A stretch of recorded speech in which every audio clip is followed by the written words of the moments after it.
The base is dropped on a Tuesday morning edition of Soccer Down here, February 12th. I'm Jason Longshore, joined by John Nelson.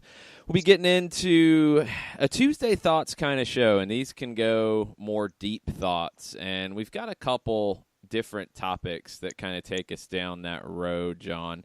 What I wanted to kick this show off with is a set of quotes that I've had in the queue for a while, and we've had so much going on, we haven't had a chance to really dig into it. But with this coming off the backs of some recent quotes from our friend Josie Altidore in Toronto, he gave a pretty comprehensive interview to the Toronto Sun, and he said, "I want to stay in Toronto. For me and my family, Toronto is home. Toronto is everything. But if the direction is something else, it's no problem. Like I said, it would be. Thank you very much for the time, and in the summertime, I'll have to look for a new team. I get that there's a business side, and I've cooperated on that end as well.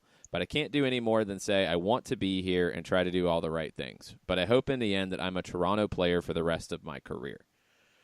I think in Toronto, Josie Altidore is well-liked by the fan base. I don't think there's any issues with that from Toronto FC fans. But in other parts of the league, he's seen as a villain. We've talked about it a ton of times. I think it's kind of silly that for some reason Altidore and Bradley became the villains of the U.S. failure to qualify for a World Cup. But Josie said something a couple of weeks ago that I thought was a very interesting discussion, not just for MLS, but for U.S. soccer on the whole. The article stated, while there have been a handful of colorful characters in MLS history who have embraced the villain role, Altidore believes there needs to be more, even if it doesn't fit the mold at present. Josie said, "Is the league ready for it? Is the soccer community ready for it? I'm not so sure, because soccer in our country is not geared toward that type of personality. Not right now. Maybe eventually, but everybody's got to be clean-cut and be generic and boring. We're making some advances, but we're not there yet. We don't have no Jimmy Butlers in soccer. They'd be blackballed, and nobody would pick them up ever again." What do you think about those comments from Josie Altidore, just looking at MLS and American soccer and the marketing of it? What do you think of what Josie said? Is Zlatan Ibrahimovic clean-cut, generic, and boring? Is he American? No. There's a difference. I think there's a huge difference. Okay, and Zlatan is one in the league now. Who, yeah, he embraces the villain role. I'll give you that.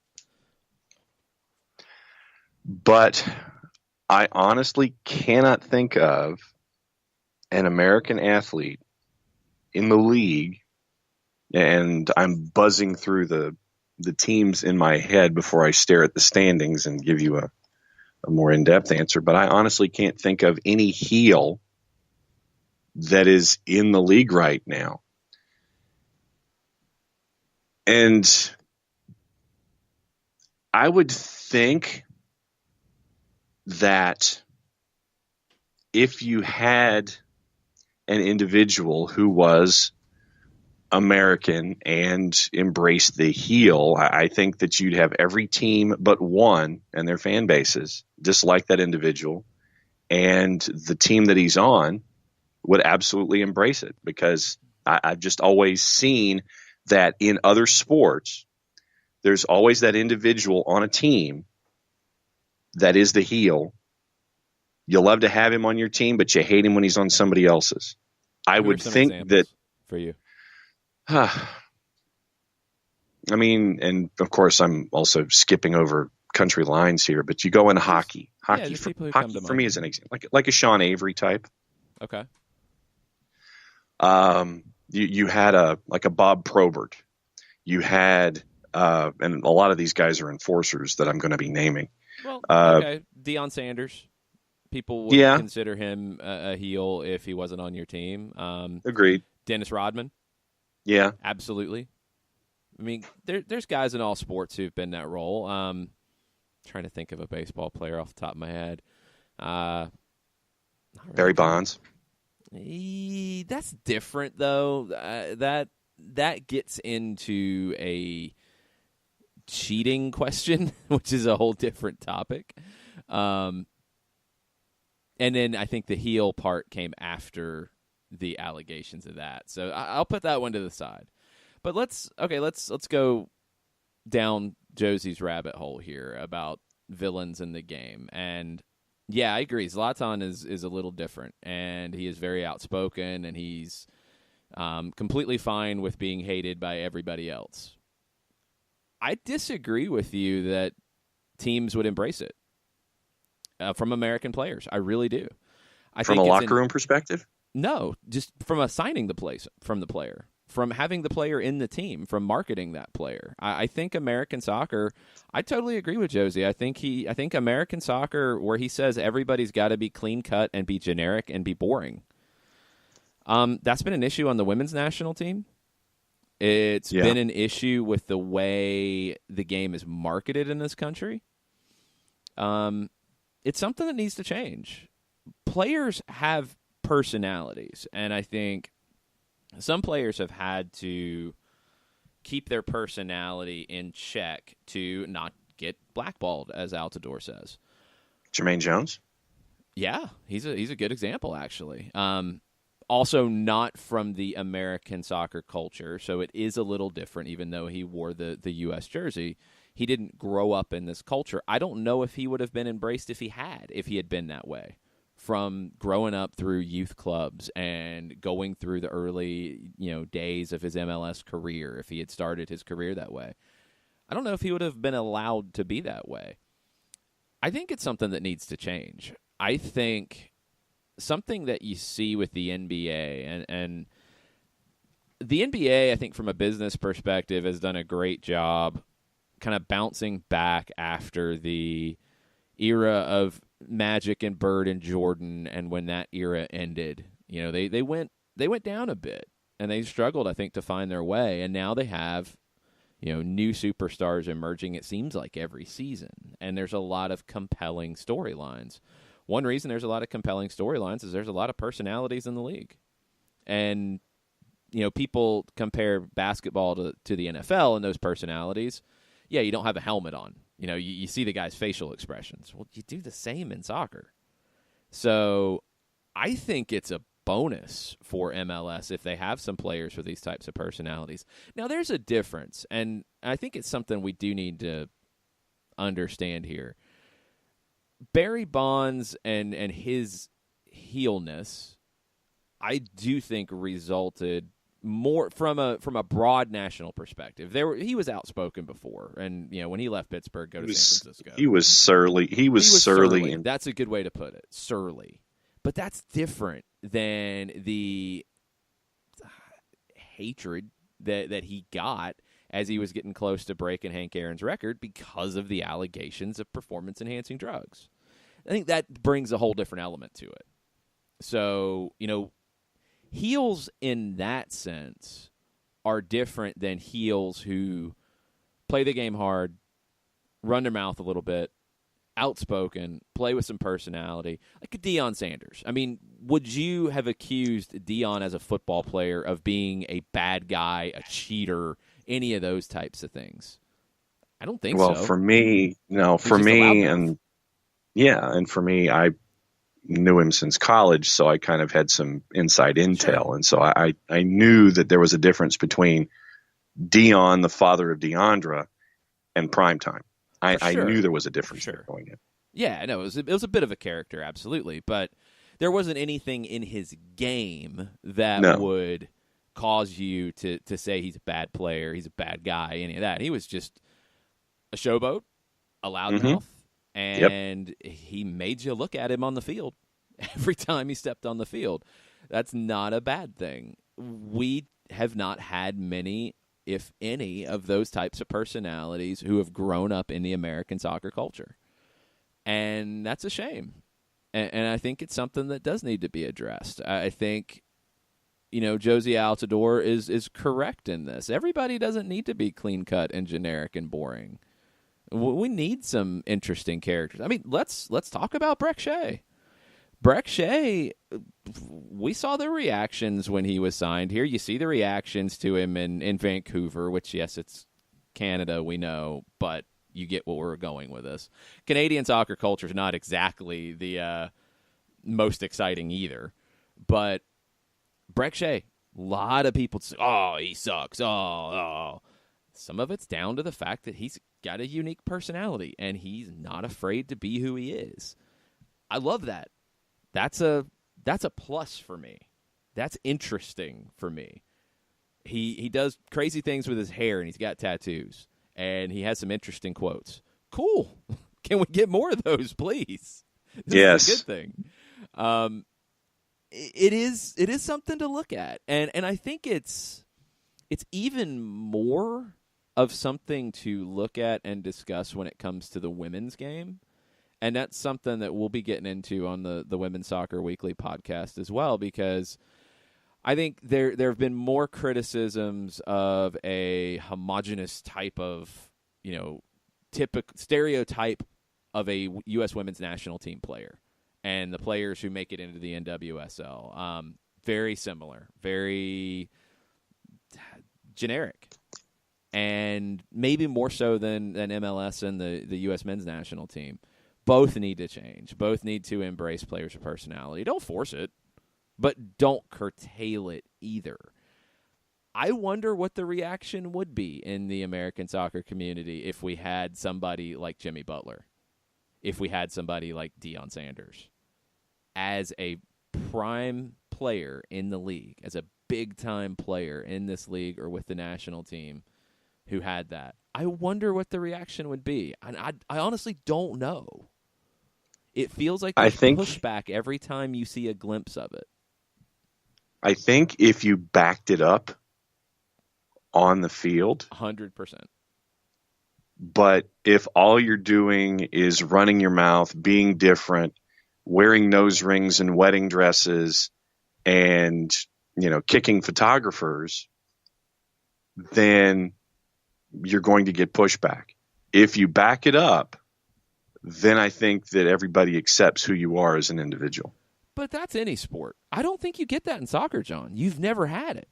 That's the whole point of what Josie's saying. In sports in general, yeah, you can get away with that stuff if you perform. Rodman had a place in some of the greatest teams of all time because he performed. Yep. Deion, when he could perform, he could do whatever he wanted. Any player like that, as long as they can perform, yep, you can do it. The minute the performances drop, then the questions start about it. That's typical for sports. I don't think that's the issue with soccer, because you don't get that person, period. Clint Dempsey is a player somewhat like that, but he wasn't very vocal. He didn't have a lot to say in the media, maybe because he realized that he probably shouldn't. I don't know. The greatest players in American soccer history, can you think of anybody who was very outspoken as a player? There's not one. There's just not one. It's a very interesting topic, and it's something as the league grows and gets more eyeballs on it, needs to be discussed. And it's something the Federation needs to look at. When they're looking at players, when they're scouting players, when they're doing these combines, and when they're doing the Olympic development program, and when they're looking at players in the development academy, are scouts looking for clean-cut, generic, boring, robotic? Is that what they're looking for? I hope not. I hope they're looking for soccer players. And as we see around the world, I think the best players in the world have personality. Now, not all are outspoken and play the heel role, but having a personality on the field, that's something I look for. It's something that I think good scouts look for. And it comes out in a lot of different ways. And I hope American soccer is okay to embrace players with personality in the way they play and the way they present themselves, because I think it would benefit the sport.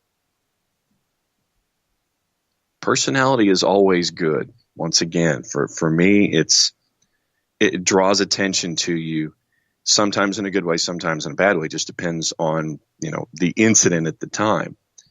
But once again, if you have a reason for a casual fan, a fan that hasn't really put eyeballs on your sport in the past for whatever reason, if you have an individual that can draw folks to your product, it's good for business. Bottom line. So Tafka says that, John, you just nailed his point. What American Boom. can back it up in MLS? That's a good question. Tafka, then we don't need to have Americans in MLS. Like that, I disagree. Tafka says, I disagree about heel characters. Says, I don't mind characters. Dempsey was a bit of a soccer thug at times. Breck is a character. The problem is that no American player in the league is good enough to warrant a heel role. You have to be great at a heel. Otherwise, you're just petulant. But that's not really the point here. Totally agreed. If you're going to play, if you're going to have that personality, if you're going to be a heel, you have to back it up 100%. You have to back it up. However, the problem that Josie is hitting on is something that I will 100% agree with. U.S. soccer and MLS, I think at the highest levels, are afraid of these types of players, period. They don't want them. It's not about, like, there are those players right now and they're not being pushed. Like, they're not wanted. They don't make it to these levels. And at the youth levels, players who have a personality, and yeah, you're not generally going to see a heel as a 10-year-old or a 12-year-old or a 15-year-old. But if you have players who play with a personality, that is seen as a bad thing too often in American soccer. I don't think it's a bad thing. The heel role, I think maybe we've taken this down a little bit different path than it probably needed That's to a go. different thing. I think having personality is one thing, and having a heel and embracing the heel is a tweak of having personality. You can take your personality one of two ways. You can be gregarious, you can be outgoing, you can sit there and gin up the crowd, and you've got that. So, you can be a face, you can be a heel. It's just there are two ways to go on this road. Either way, you still have to back it up with what you're doing, because if you're average and you're sitting there and you're trying to, you're trying to hulk up and gin up the crowd, you're not going to get people engaged in your act.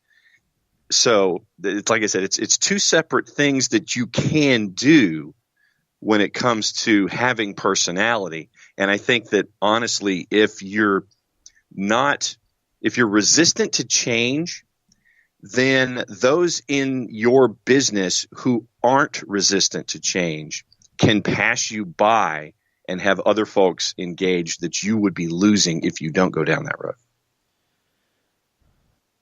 What American can back up saying these types of things in MLS? I think one of them's the guy who said it, Josie Altidore. I mean, 60 goals and 125 appearances in the league. Yeah, dude can talk. It's one of the best forwards in American soccer history. And, yeah, I know that rubs people the wrong way, but that's when you're a heel, this is what happens. And a player with personality, a lot of times, Deion Sanders, for example. Deion, if you were a fan when he was with the Falcons and he was on his way up, if you were a fan of the Saints, the 49ers, teams that you played, the Falcons a lot, you couldn't stand the guy. 49ers couldn't stand him until they signed him. Because he had flash. He would make an interception, run it back, and show you up a little bit. Yeah. He'd taunt. Okay.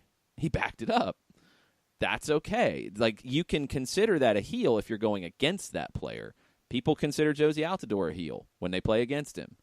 I think it's kind of weird, the reasoning why, and it seems like he's actually kind of okay with embracing it, and that's good. That's fine. But let's see what happens next to Josie Altidore. If he gets ostracized, that's going to be a problem. It's going to be a problem.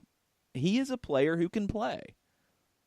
He did not cost the U.S. going to the World Cup. I'm sorry. I know people will continue to argue that, but it is not his fault. It is not any one player's fault that the U.S. didn't go to the World Cup in 2018. The guys produced. So he's kind of become that.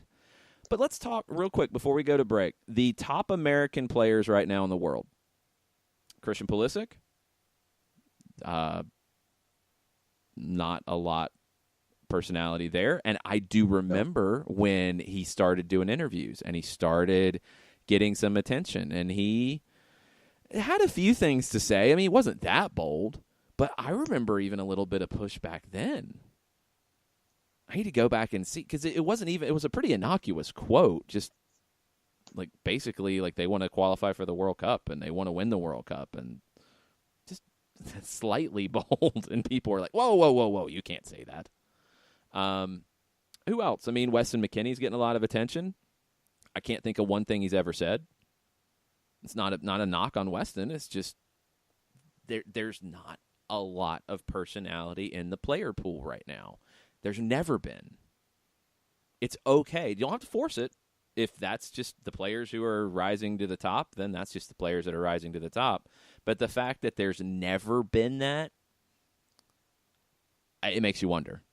And from what I've seen in the game and some of the pushback to players who have shown any bit of being outspoken, I'm not a fan of it.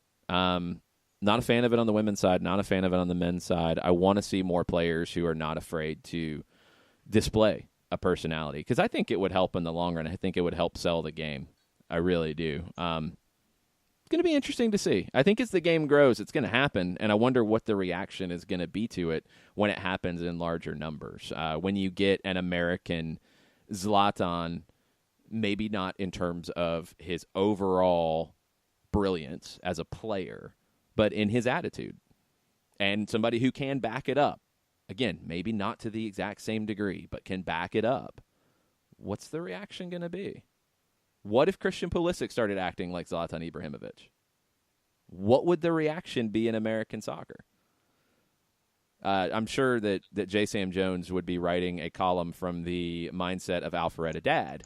And we're not making fun of any Alpharetta dads out there, but that character that has been created by the Dirty South Soccer crew, yeah.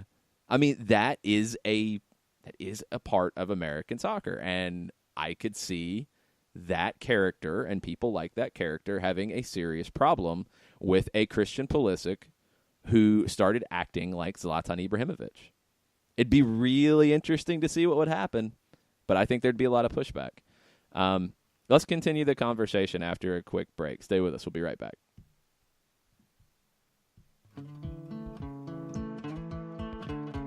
Today's show is presented by Appolinsky & Associates, personal injury lawyers with over 30 years of experience, supporters of Atlanta United, Faction, and Inter-Atlanta Youth Football Club. If you've been hurt in a wreck, contact Steve today at steve@aa-legal.com or call in 24/7 at 404-377-9191. The initial consultation is free. A ranger station. I'd like to report a bear hug. Okay. I put out my campfire and Smokey Bear hugged me. So you drowned the fire, you stirred it, drowned it again, and felt that it was cold? Uh-huh. Yeah, but he's just letting you know you did good. Bear hug from Smokey Bear. Status update. I'm gonna let you go now. There are many ways to start a fire, but one sure way to put it out.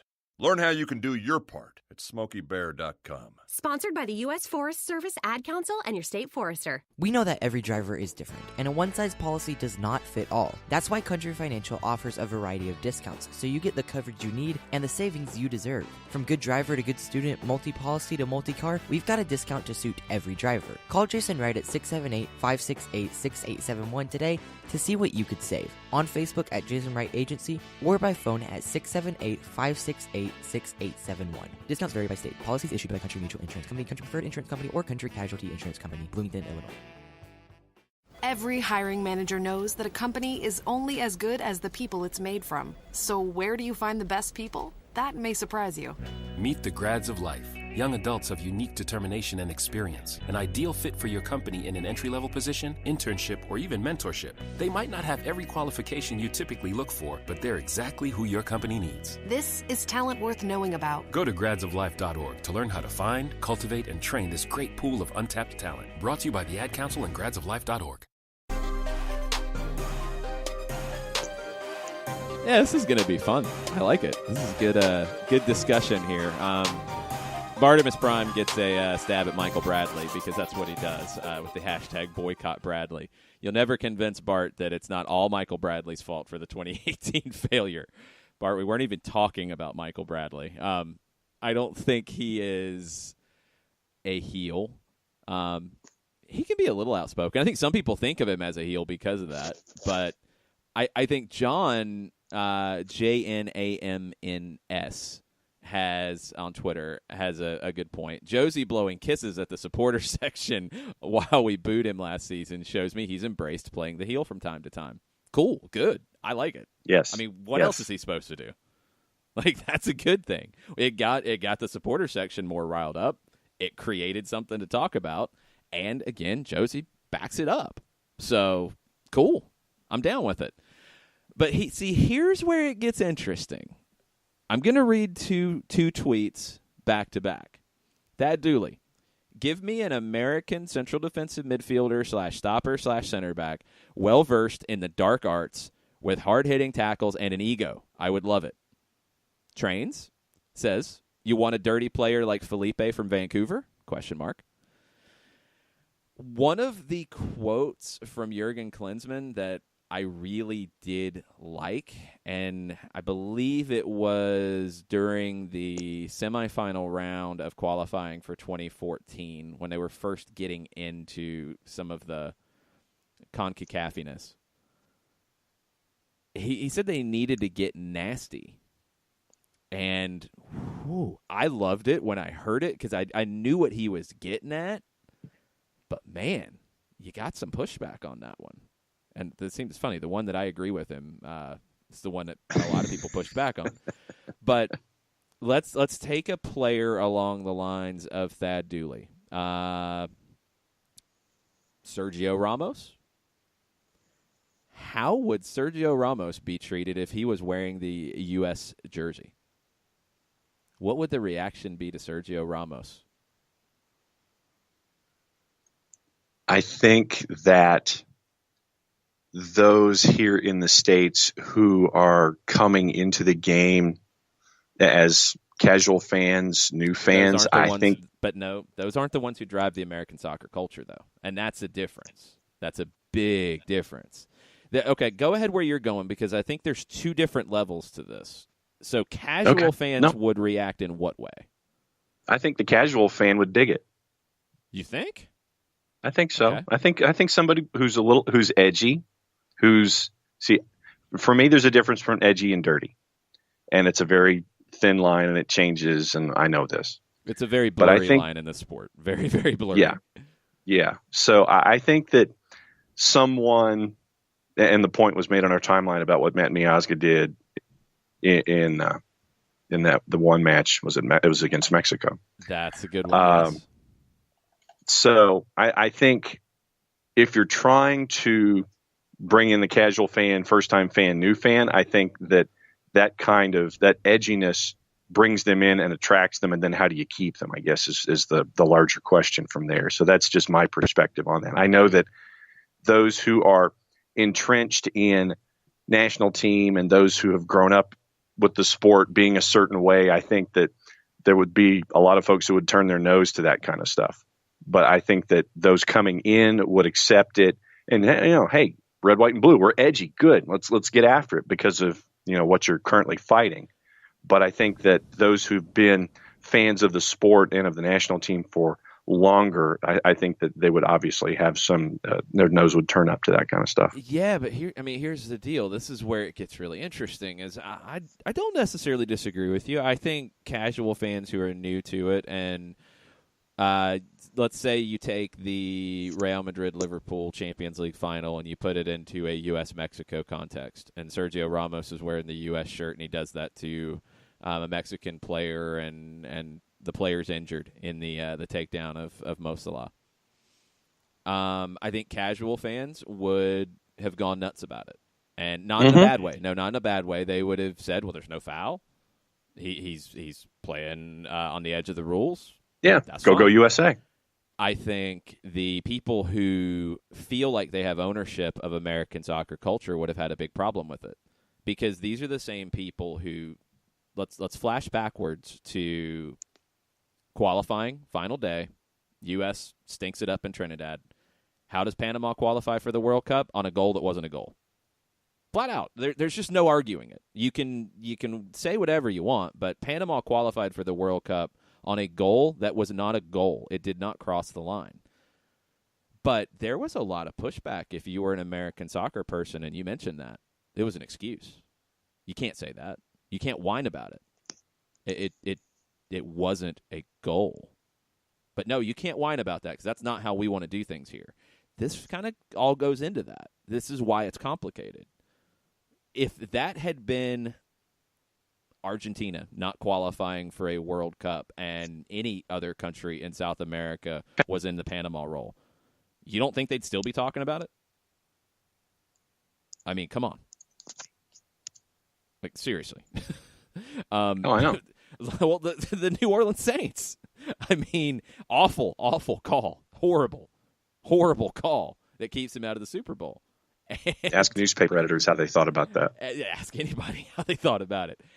If that happened to an MLS team, you would immediately get pushback about, well, you can't complain about that. You can't complain about that. And, of course, Atlanta fans are going to make fun of New Orleans fans for that, as any rival would. That's fine. But you get these weird things in American soccer. It's very strange. ATL UTD fan number 1 brings up the Matt Miazga thing, and that's different. I'll tell you what my issue was with that is that Matt Miazga doesn't back it up on a regular basis. Yes. If you're going to do that type of thing, you can't do that as a player who is not playing at the club level and not a mainstay with the national team. You need to be careful with that type of stuff.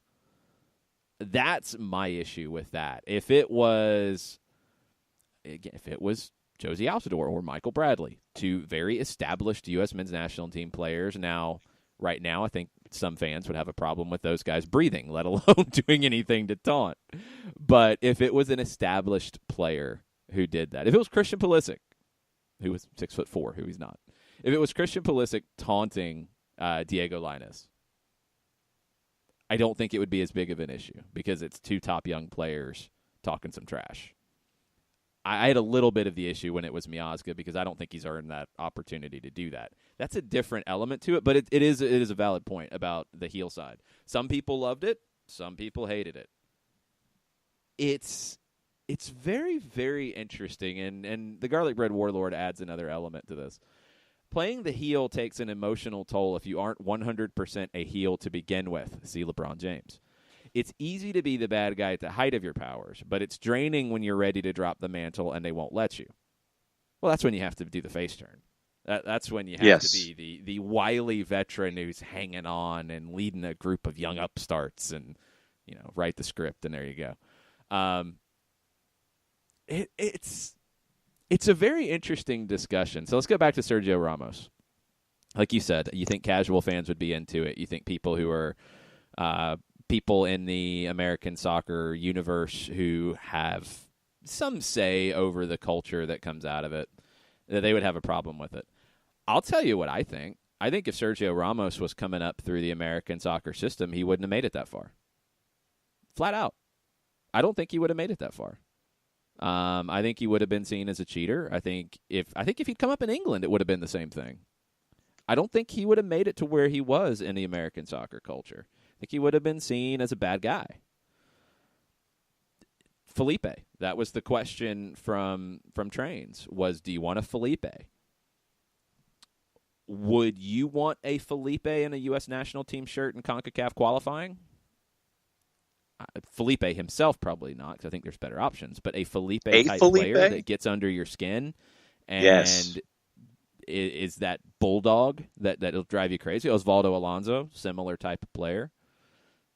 I don't. You want a Felipe, but not Felipe. Well, the thing, I don't want that player just to have that player. I want a player who can play. And if they are that player, if that is who they are, and they're the best option at that position, I have no problem with it. I don't care. I mean, let's be real. Eric Remedi is a scrappy guy, and Jeff Lorenowitz has never seen a tactical foul that he didn't like. It's fine. It's part of the game. Leandro Gonzalez-Perez, a player who probably rubs a lot of people the wrong way around the league. Completely fine. You want to see these players not shut out. You don't get so even players like that are abrasive. On the women's side, I don't think they really exist. I can't think of one. Yeah, I don't think they really exist. Coming up in the youth side, you watch U.S. youth national teams, you don't really see it. Coming up in the academy, you don't really see it that much. It is part of the game, flat out. It's not ever going to not be part of the game.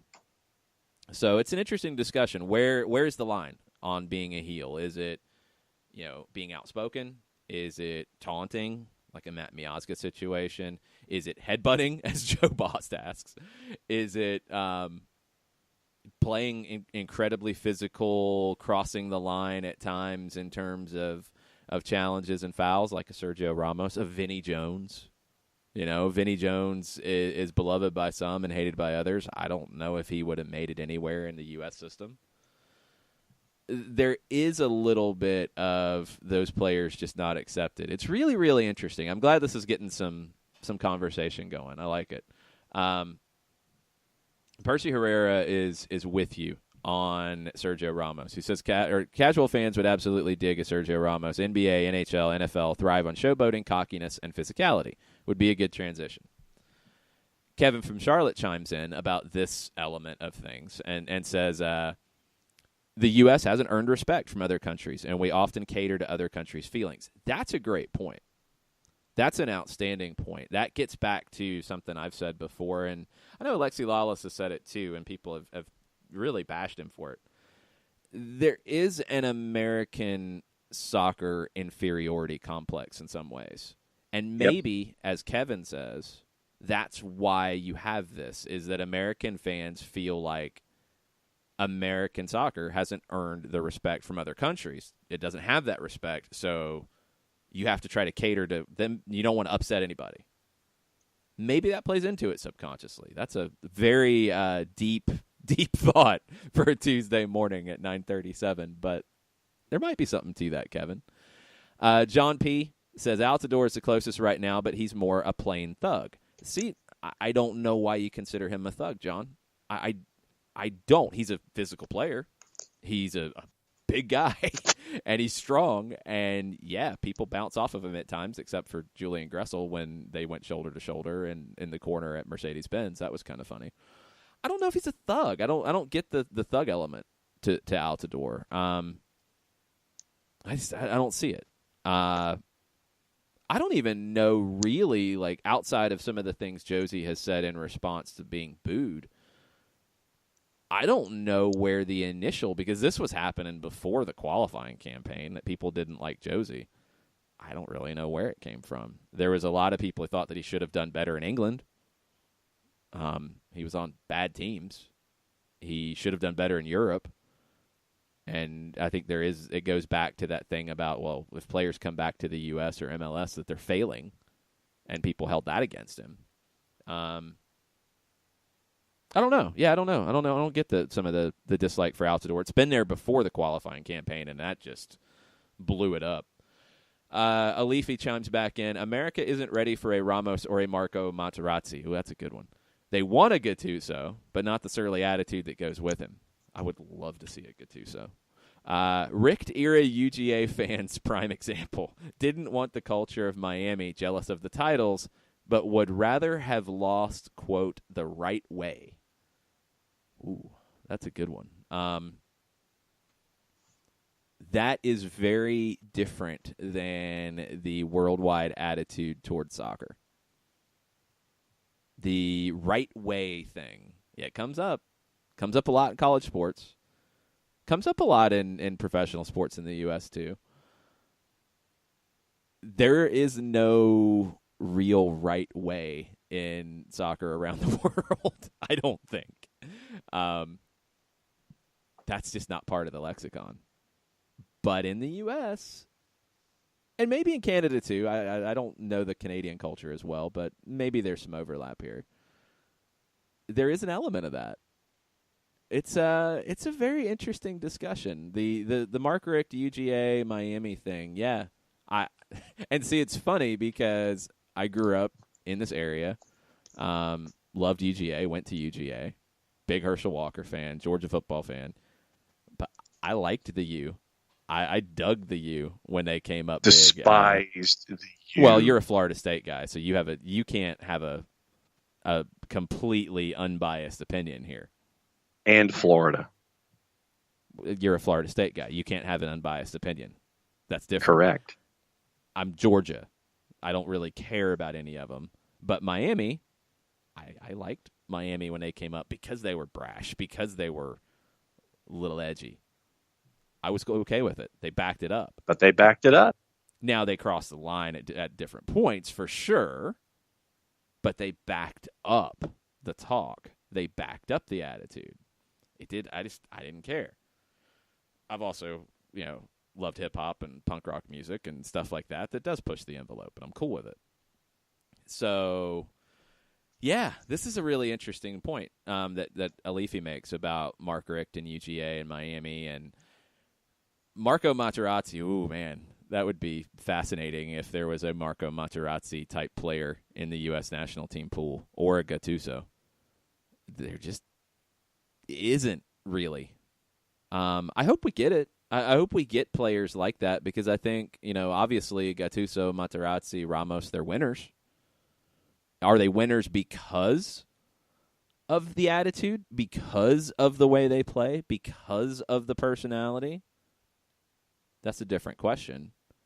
But these guys are all winners in what they do. Can't hurt to have some of that.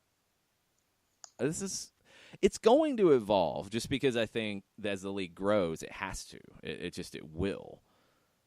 But I'm fascinated to see where this goes. I'm fascinated to see if, there's a player like this in an Atlanta United shirt, if there's a player like this in an FC Cincinnati shirt, and what the reaction is to that player.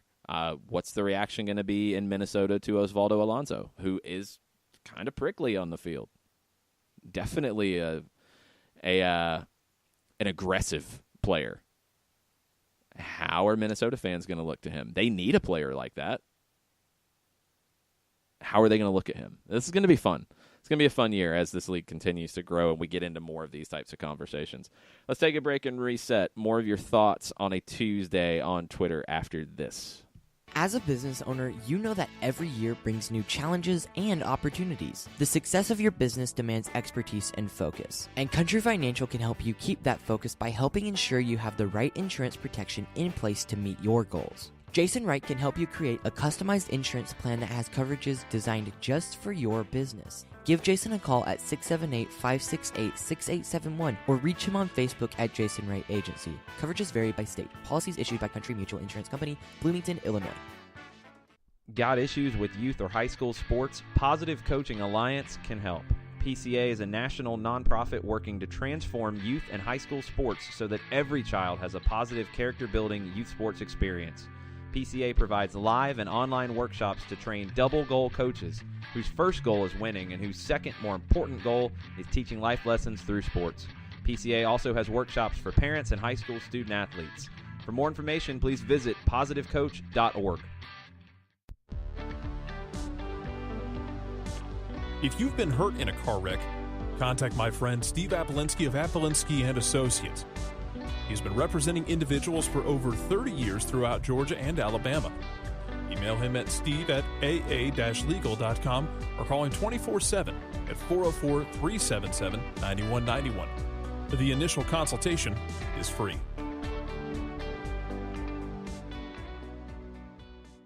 I adopted Bento in 2010 from a shelter.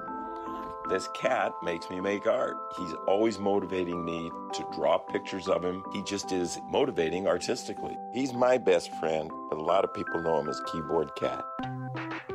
Keyboard Cat, YouTube star and shelter pet. Amazing adoption stories start in shelters. Start yours today. Visit theshelterpetproject.org to find a pet near you. Brought to you by Maddie's Fund, the Humane Society of the United States, and the Ad Council.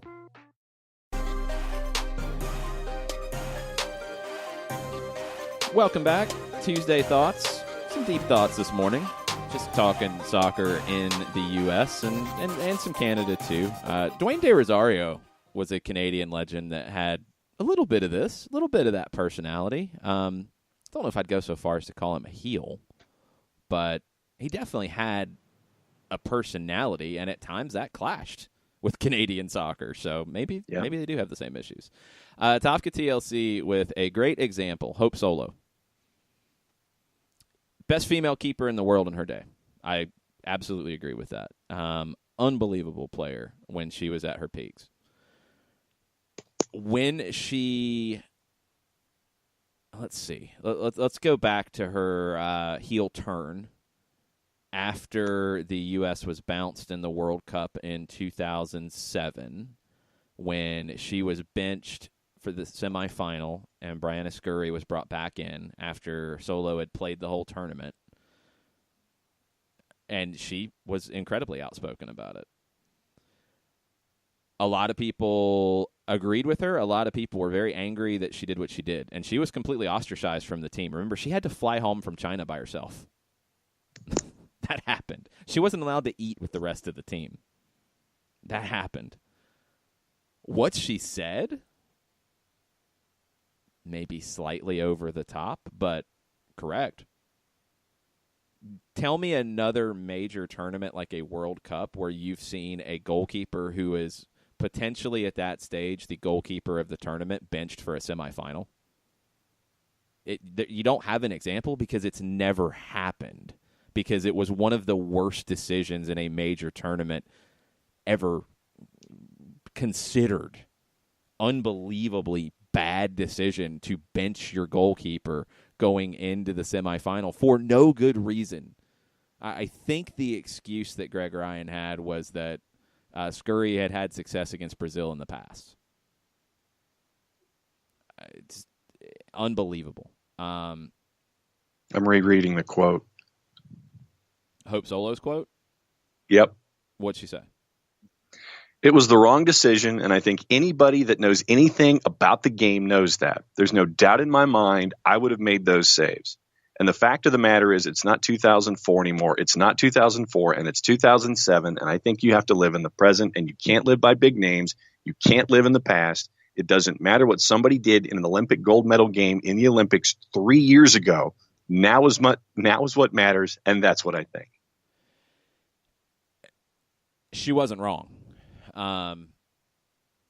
The part that I think people had the biggest issue with was there's no doubt that I would have made those saves. People took that as a diss of Brianna Scurry, who is a legend, who's a Hall of Famer. But at that stage of their careers, it should have been Hope Solo in goal. And it had been the whole tournament. If you felt like Scurry was the better goalkeeper, she would have played sooner at that point in the tournament. You don't bring a goalkeeper in off the bench in the semifinal. The first line of what she said, 100% true. But she was completely ostracized from the team, and this is as she was becoming a star. Earned her way back in, had a coaching change as well, which was kind of obvious was going to happen after that. And she won the Olympics the next year. Part of the team for a long time. Outspoken, yeah. She had some of that. She did. It always rubbed U.S. soccer the wrong way, but there was nobody else to put in that you could put on the same level. That's one element to it that she had going for her, is she could do it because there was nobody there to take her job. The minute somebody was available to take her job, adios. And she hasn't played again since the comments after the Sweden match in the Olympics in 2014. She hasn't played anywhere. She had an injury, but she hasn't played after that. So there is that element of backing it up, and she did for a long time. There was an element in her case of there was not a replacement behind. And I think the winning side overruled the heelness. But the minute that you could move on, they did. But the fact in 2007 that she came out, said those things, and was banished. I mean, I've never heard of a player in a national team camp like this, like having to find her own way home after the World Cup because of what she said afterwards. Like she wasn't allowed to come back with the team. That's a little over the top, don't you think? Slightly. You know, I mean, she had to eat at a different lunch table. She was that kid. She became that kid. It's just weird. But that speaks to the culture around the U.S. women's national team at that time. I think it's loosened up a little bit, and I think Hope Solo honestly is part of the reason why it's loosened up a little bit. I think they have realized that, hey, sometimes there are players that are different. I don't think it's completely there across all aspects of the culture, though. And I think there are players who are afraid to say anything because of what happened to Hope and because of the culture around the programs. Tafka goes on, continuing the anti-Josie element, which, Tafka, you're not alone in this, but I'm going to disagree with one thing you say here. Josie's issue is basically the entire team's issue the past few years. No grit and no heart demonstrated on the pitch for the U.S. The will to win never seemed present. We either won or looked defeated. Give me the team that looks like it would rather die than lose the match. It's an easy assumption to say that the will to win wasn't there. I think Josie would tell you differently. I think the rest of the team that was there would tell you differently. I think it's an easy thing to fall back on after a team fails, is that they didn't want it enough. You know, we always talk about, like, this team wanted it more, or this team didn't want it enough. You can't quantify that. It's something that gets used, but it's hard to quantify. You do get body language that gives you that direction sometimes, and we did see some of that. Absolutely. The game in Costa Rica, Jurgen Klinsmann's final game, 100% saw that. And I think they did quit on Jurgen Klinsmann. I think they also were blown away by the fact that he wanted to go to a tactical setup against Mexico a couple days before that they had never played. And they obviously weren't prepared for, and he put them out there to fail. And then the players went to him and said, we've got to change, like, now, because we're getting run over here. I think they gave up on Klinsmann. And I know that as a fan, you don't care that there's problems with the manager. It's, you know, they're playing for you, and absolutely. But that does factor in. That game, yes. I don't think the game in Trinidad there was any of that. Why would there be? I think that's kind of a weird thing to pop up at that point. My thoughts on Trinidad, and I've said them every time it's come up, I think Bruce Arena got the lineup wrong. I think he got the tactics really wrong because you knew how Trinidad was going to play. It looked like there had been no scouting done on Trinidad and Tobago, and it looked like the team took it for granted that they were going to the World Cup after the win a couple days before. I put that down on the manager more than anybody else. The players didn't solve it once they got into it and fell down 2-0. They didn't find a way back. I don't think it was for a lack of trying, though. I think it was the tactical setup, put them behind the 8 ball, which I think the initial start of the campaign in the Hex under Jurgen Klinsmann put them under the 8 ball to begin with. And they almost got out of it, and then they failed at the end. And that's on Bruce. I think it's on Jurgen. I look to them more than the group not having the will to win. I think sometimes it looked that way, and I think the game in Costa Rica definitely played out that way because that was one of the worst performances I've seen the U.S. put on. The game in Trinidad was different to me, though, and I think sometimes they all get lumped together, and there are differences between them, and in my opinion. That's just my opinion. Let's take a break, come back, finish up hour number 1 after this. Today's show is presented by Appolinsky & Associates, personal injury lawyers with over 30 years of experience, supporters of Atlanta United, Faction, and Inter-Atlanta Youth Football Club. If you've been hurt in a wreck, contact Steve today at steve@aa-legal.com or call in 24/7 at 404-377-9191. The initial consultation is free.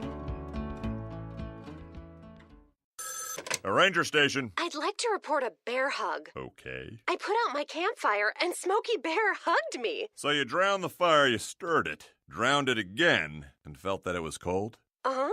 Yep, he's just letting you know you did good. Bear hug from Smokey Bear. Status update. I'm gonna let you go now.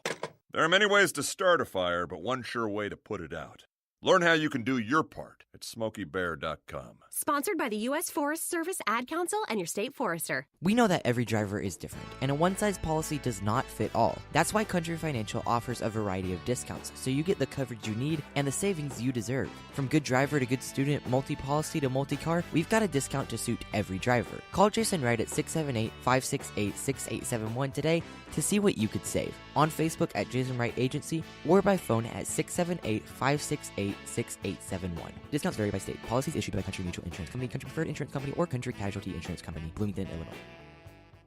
Every hiring manager knows that a company is only as good as the people it's made from. So where do you find the best people? That may surprise you. Meet the grads of life. Young adults of unique determination and experience. An ideal fit for your company in an entry-level position, internship, or even mentorship. They might not have every qualification you typically look for, but they're exactly who your company needs. This is talent worth knowing about. Go to gradsoflife.org to learn how to find, cultivate, and train this great pool of untapped talent. Brought to you by the Ad Council and gradsoflife.org. Wrapping up hour number one. Lots of discussion points. This is fun. Vine City FC chimed in. We'll let this one marinate a minute before we go to break to start hour number two. Vine City FC said, U.S. heels looking at MLS, the New York Red Bulls. I hated them, but then thought, would like to see some of that on the U.S. men's national team. Specifically, Long and Parker have thug potential. Thug potential. Are we going to have on the new FIFA video games a thug rating? Yeah. I kind of like that. That's kind of funny. I think Aaron Long is a center back for the U.S. men's national team for a while. I do. I've really liked his game, and he's a guy who was just lost in the shadows for a while of USL, and Portland had a chance to sign him. Seattle had a chance to sign him. Both didn't see anything in him. Late bloomer as well. Went to a system that worked for him, and he's turned into a national team player.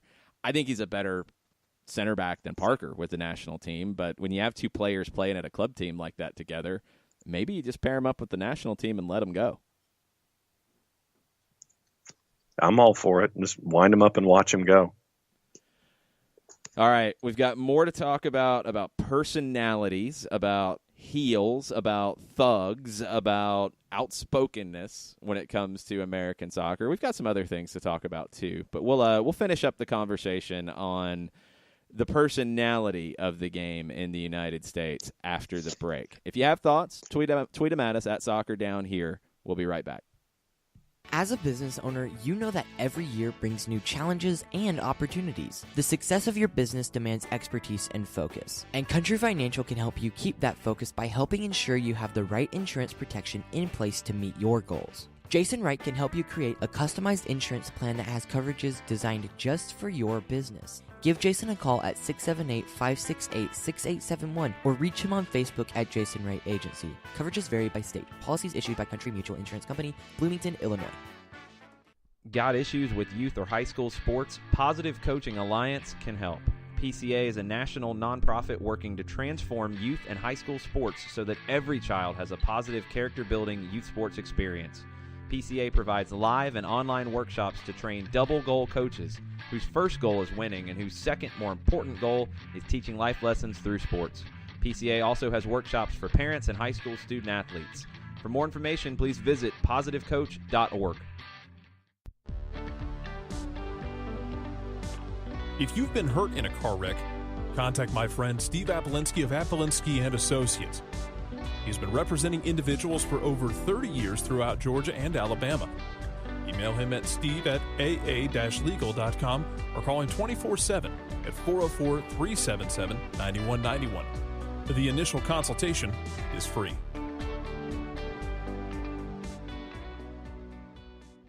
I adopted Bento in 2010 from a shelter.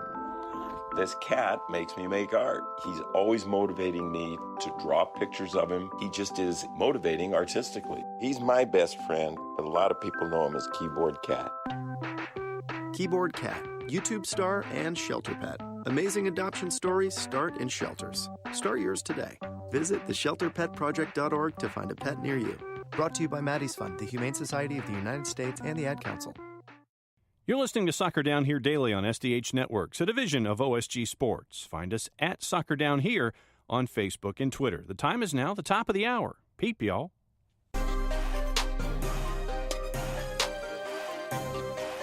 Hour number 2, SDH, February 12th. It's a Tuesday Thoughts edition. Sometimes we take this down rabbit holes of deep thoughts, and that's been the case this morning. It's been great because you guys have been chiming in with lots of great takes on all aspects of it. I think everybody would agree that we like personality in the game. It gives us stuff to talk about, you know? I mean, I think in general, that's something that nobody would say you don't want. Now, how much and what kind of personality you want, I think, is down to personal preference.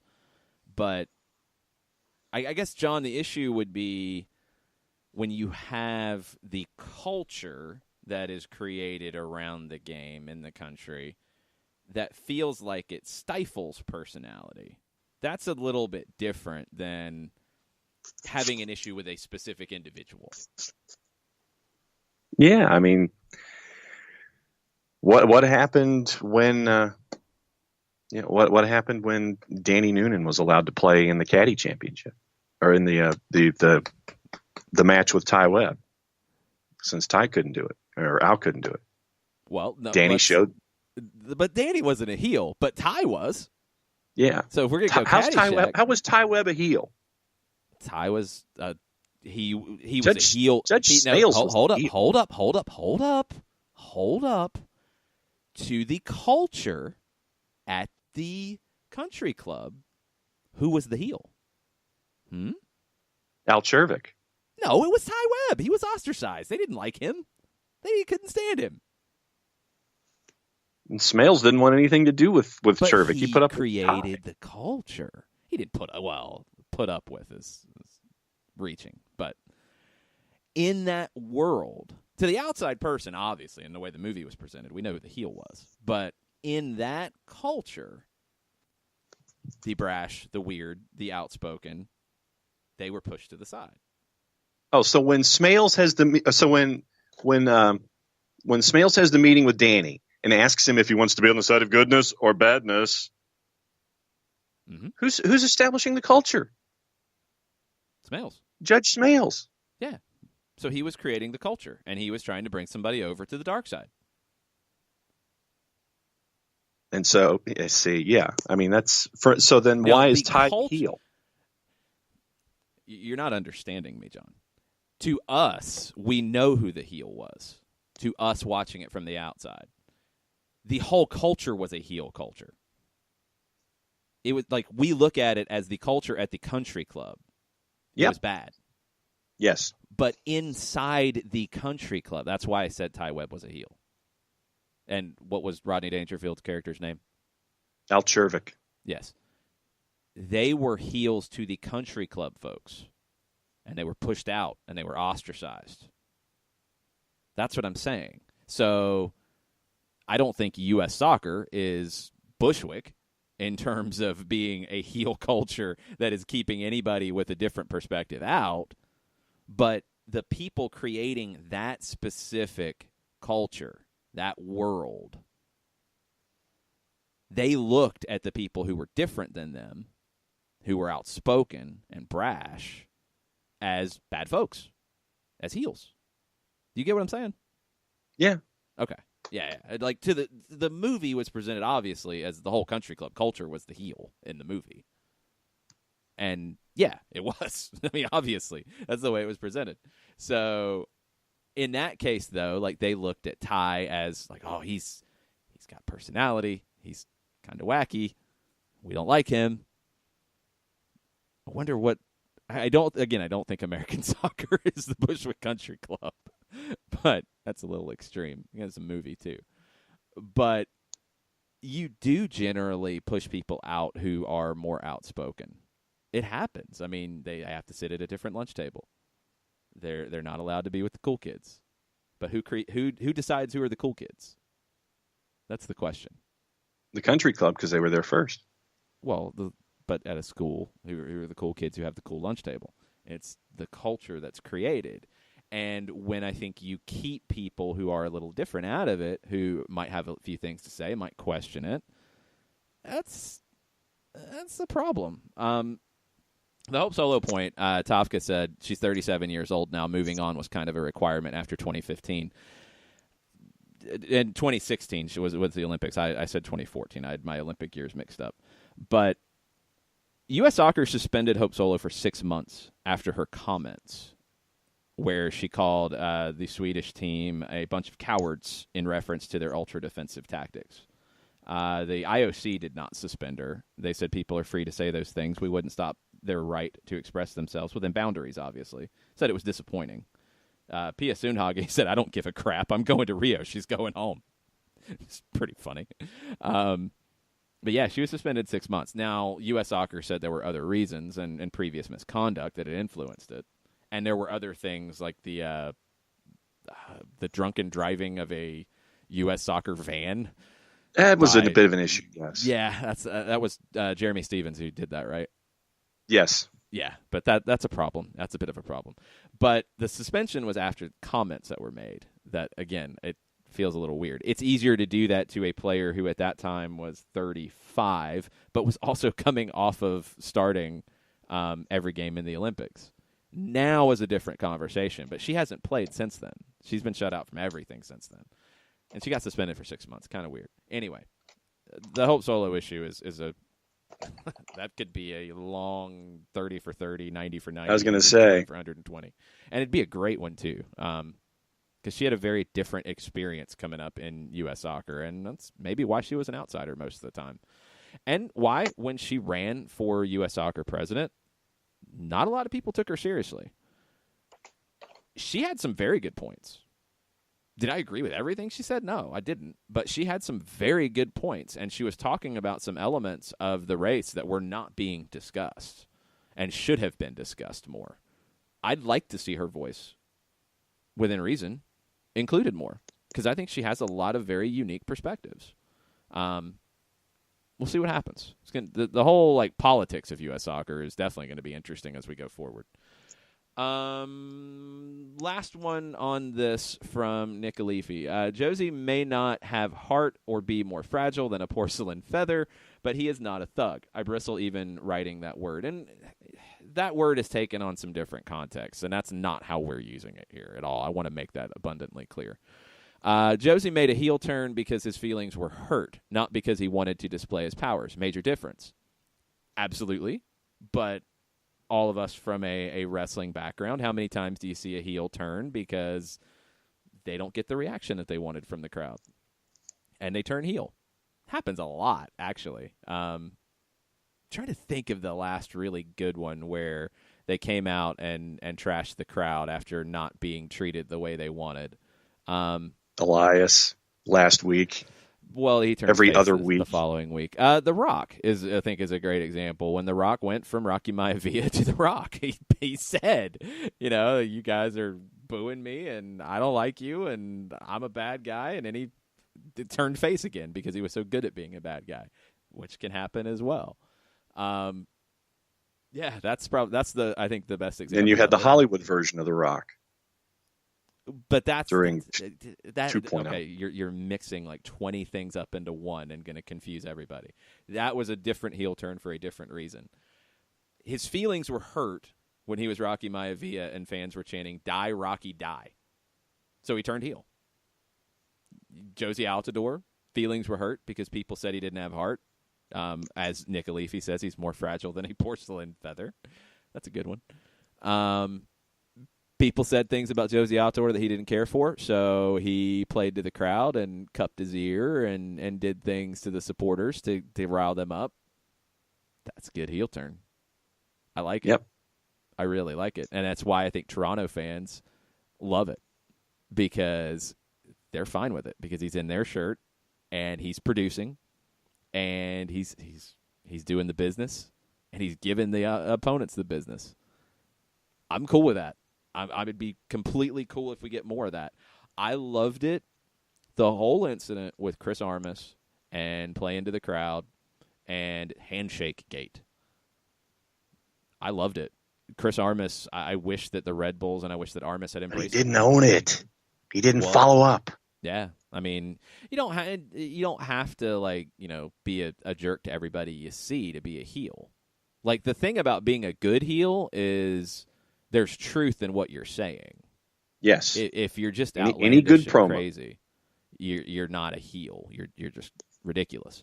But if you're a good bad guy, there's something that you do that is true that is getting under the skin of the opposition. And in a sports context, it's easy. You're just good. If you're a player who acts like a heel but you're a bad player, nobody cares because you're not going to see the field very much. If you're a good player and you score a goal like Sebastian Giovinco did, who kind of had some heel in him. Yeah. You score that free drinking kick the beer and people throw beer at you and you pick up the cup and drink it. That's a great heel move. Yep. Doing the Hulk Hogan cup of the year like Josie did, that's great. That's good healing. That's good. You have to be good to be a good heel. It's going to be fun to see because I think you'll see more of it, whether it's international players who are completely comfortable in doing that. Hopefully you see more American players who are just comfortable being themselves. That's what I want to see is just more broad-ranging personalities in the game, in our leagues, in our country, in our national teams. I don't want to see players afraid to express themselves. I don't want to see players shut out from these programs because they express themselves. I hope that continues to change, and I hope that the culture overall continues to change, and we look for different kinds of players. You look for a Felipe kind of player as a holding midfielder. I'm sure they're out there. I'm sure they're out there in a U.S. youth club. I'm sure they're out there in a development academy situation, and hopefully they don't get ostracized because, man, he's kind of edgy. He's kind of crossing that line. Good. If he can play, good. If he's the best player in the position, bring him. I would really be fascinated to see an American-born Sergio Ramos or Marco Materazzi and how they would be treated coming up in the American soccer system. Would completely love to see that day happen. And I'd love to see on the women's side more of that as well. We need a Serena Williams in women's soccer in the United States. We need a player who is, obviously that good and that dominant, but also that unafraid of speaking her mind. And, some of that comes from being in an individual sport. It's a lot easier to do that. You don't have to think about other things as much. You don't have to think about teams and an organization and all that. You can be yourself because you are yourself on the field, on the court. But I think it'd be a great thing for women's soccer. I think it'd be a great thing to have a player who is unafraid to do that. And let's close it with this from Tafka. My issue, USMNT needs a hero, not a heel. Solo could be a heel because the U.S. women's national team was dominant. U.S. men's national team was mediocre at best, and we crave that player that saves it, not a player that mires it in controversy from his heelness. Let's go back. You can't be a heel if you're not good. You're foolish if you act that way and you're not good. So I agree. You have to have players who have the quality first, 100%. Would Neymar be embraced by U.S. men's national team culture? I don't know if he would. Nope. He's got a lot of heel in him. And he's an amazing world-class player, one of the best in the world. It's an interesting one, Tafka, because I think you see some of the best players in any sport, best athletes. Sometimes you get the all-American hero perspective. Sometimes you get that type of athlete who is dominant. Who would be a good example of that recently? Dale Murphy pops to mind. Like, all-around good guy. Great player. Carried the Braves. Great player. Great player on bad teams, but a great player. John Stockton. Yeah, and countered by Karl Malone. which is funny because WCW used Karl Malone as a face, but he's kind of a heel. He kind of had that heel personality, didn't he? Michael Jordan, generally a face. He had some heel in him. Go ask some of his teammates in practices if he was a good guy or a bad guy. Some of them might have some things to say that would be surprising to you. LeBron James right now. I mean, LeBron James is a player that rubs some people the wrong way. But you cannot deny that he is a player who can, maybe not now, maybe a couple of years ago, maybe it's just past him, but he was a player who could win a championship by himself. The last one that he won was pretty close to being by himself. Now I think he needs a little more help. Age does catch up to you after a while. But he was a player that a lot of people would consider a heel. Kobe. Same, yeah. Yeah, now Kobe had the off-the-court incident that led to maybe some of the reaction to him, and that does have to be lumped in. But as a player, sometimes you get great athletes who have just a natural heelish personality. You don't, Tafka, I don't think being a heel is miring a team in controversy. That's not the only way to be a heel. And I agree. The U.S. men's national team's not good enough for that right now. You can't have a player who's in trouble with the law. You can't have a player who's doing that. But that's not the only way you're a heel. People will treat you as a heel if you're good and you're not afraid to show that you're good and you're not afraid to be flashy and maybe say a few things about it. You can be a heel in that way to some people, but you can be a hero to others. It's an interesting discussion, and those of us who are wrestling fans, like, I think you kind of see how that piece of entertainment has changed over the years as to what's a bad guy, what's a good guy. That's kind of culture too. I think it applies here. You know, in the past, I think to be a hero, you had to be Dale Murphy. You had to be John Stockton. You had to be Joe Montana. I think he would probably be a classic face, you think? Yeah. Gretzky, Troy Aikman. You had to be that. Now, LeBron. Ovechkin. Some people probably look at him as a heel. Oh, yeah. Crosby. Yeah, Sidney Crosby. definitely. Some people look at him as a heel. Some people love him. Tom Brady. Yes. Tom Brady is not Joe Montana in terms of personality. Brady is not afraid to embrace the heel. I mean, did you see the video after they beat the Chiefs? The little video with him and Gronk that the Patriots put out? That's some good wink healing right there. Sometimes all you have to do is look into the camera and shrug your shoulders and keep right on walking. Because it's cockiness. I think mean, now the most silent "I told you so" in recent memory. Yeah, and as a fan of another team, you can't stand it. You gotta tip your hat to the guy, though. Scoreboard. It's okay, I think, if we have a player like that in the U.S. men's national team, in the U.S. women's national team, with MLS teams. Zlatan is showing that. Wayne Rooney, I think Wayne Rooney might be considered a heel by some for off-the-field stuff. Yeah. On the field, I mean, other than cursing at a referee every chance he gets. Like, Orlando. I don't think there's a lot, but there's nothing he did heelish in that. No. I'm just saying that you look at his ability on the field and you see a moment like that. Well, on the field, he looks like a classic babyface, the way he plays. Yep. Now, he cusses out referees, and he's done that for his whole career, and he likes to have a drink or two off the field, it sounds His like. issues behind the wheel, yes. There's that. But that's a different kind of heelishness. The way they play, he would be a classic good guy. Who else who would be the face of the league right now? Who do you consider the face? Joseph. Assassin. Let's go to Joseph. Joseph can play a little bit of heel. I mean, come on. He scores a goal and the stare.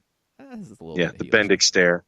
That was some good heelishness. Yes, that was definite heelishness against your rival. I think there's fans around the league who probably don't like that stuff. Yep. But if Joseph was on your team and he did that, you would dig it.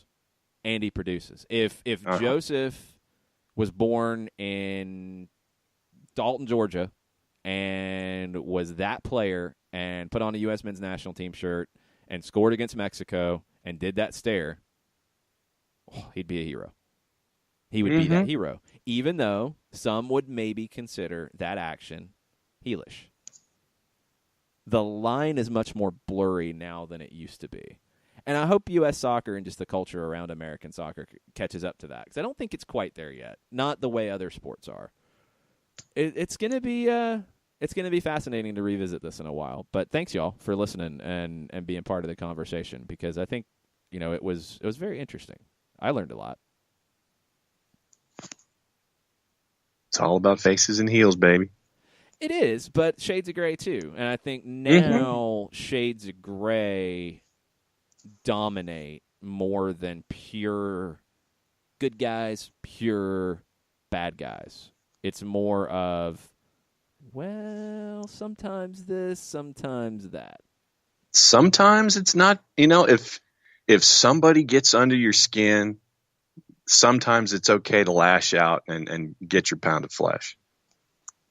It can be. Yeah. It's going to be fun to see this. It's going to be a lot of fun to see this continue to go. We're going to take a break. We're going to come back. We have something else to talk about that maybe will get some people riled up. Go over to MLSsoccer.com and pull up the homepage and click on the article, the big highlighted article to the right with Diego Chara and Diego Valeri. Bobby Warshaw's piece, each team's most irreplaceable player. We're going to get into what he thought about Atlanta United's most irreplaceable player and the rest of the league. We'll do that after the break. Stay with us. We'll be right back. Today's show is presented by Appolinsky & Associates, personal injury lawyers with over 30 years of experience, supporters of Atlanta United, Faction, and Inter-Atlanta Youth Football Club.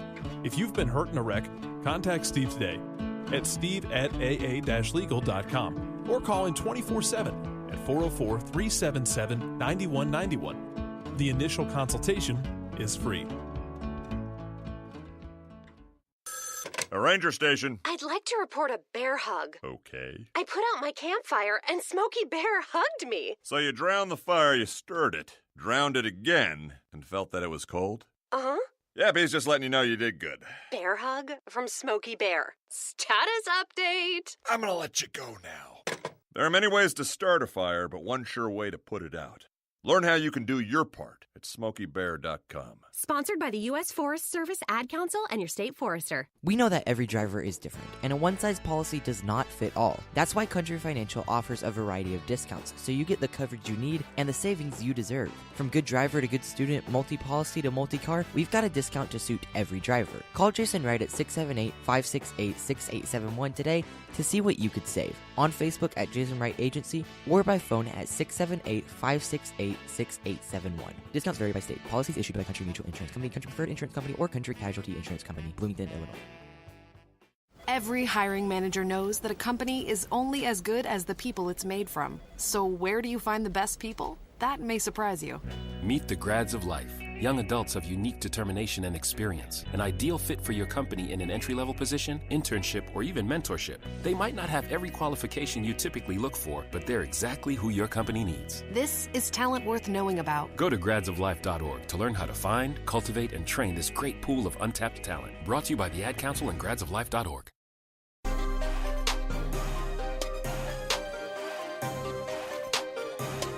And we are back. Soccer Down here, Tuesday Thoughts edition of the show, February 12th. Jason Longshore, John Nelson here with you this morning. Bobby Warshaw with a great piece over at MLSsoccer.com, posted up yesterday afternoon. Each team's most irreplaceable player. Now, Bobby, he didn't say it in the beginning, but he referenced it a couple of times in the article about a rule he was basically putting on it. He said that he's not picking anyone who hasn't played in the league. So if you're a brand new player to the team and you haven't played in MLS, you're not eligible for this. So I wouldn't necessarily do that because I think there's a couple teams that newcomers are the most irreplaceable. But for Atlanta, he said Michael Parkhurst. And this is what he had to say. We're starting off more controversial than I would like, and I blame the alphabet for it. Joseph Martinez makes for the safe choice, but I think Atlanta would have an easier time replacing Joseph's goals, probably with Tito Villalba going up top, than replicating Parkhurst's organization and passing from the back. What do you think? I get your point. I would disagree. And for the record, I purposely did not read the article coming into this segment because I wanted to have fresh reactions. Okay. So who is the most irreplaceable player for Atlanta United in John Nelson's opinion? I mean, and as I have about 4 or 5 different guys running through my brain, I'll say Brad Gazan. Oh, okay. Going in a different direction. All right. Why? Make your case. Because if ain't nobody putting the ball in the net against you, then odds are you're going to get out of every match with at least 1 point. True. And to have a world-class keeper there, making sure that at the back line behind a Michael Parkhurst, that you are ready and steady. I mean, all I have to do is look back at the Bobasi header late first half in the MLS Cup final, and point blank punch save, and that kept the momentum of the first half at 1-0. And to have a guy like Brad Gazan between the sticks for me is vital. So let's take Bobby's example.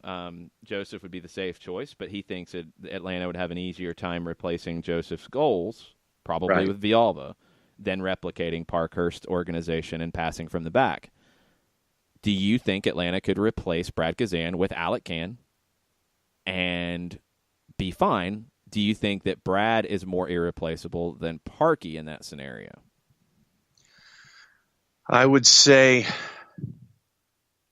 when I think about keeper and defense, I'm looking at more of an LGP influence. I know what Parkey does at the back when it comes to his traffic hopping and stability and all that kind of stuff. And once again, all you have to do is look at the slide tackle that created the first goal in the MLS Cup final as an example of that.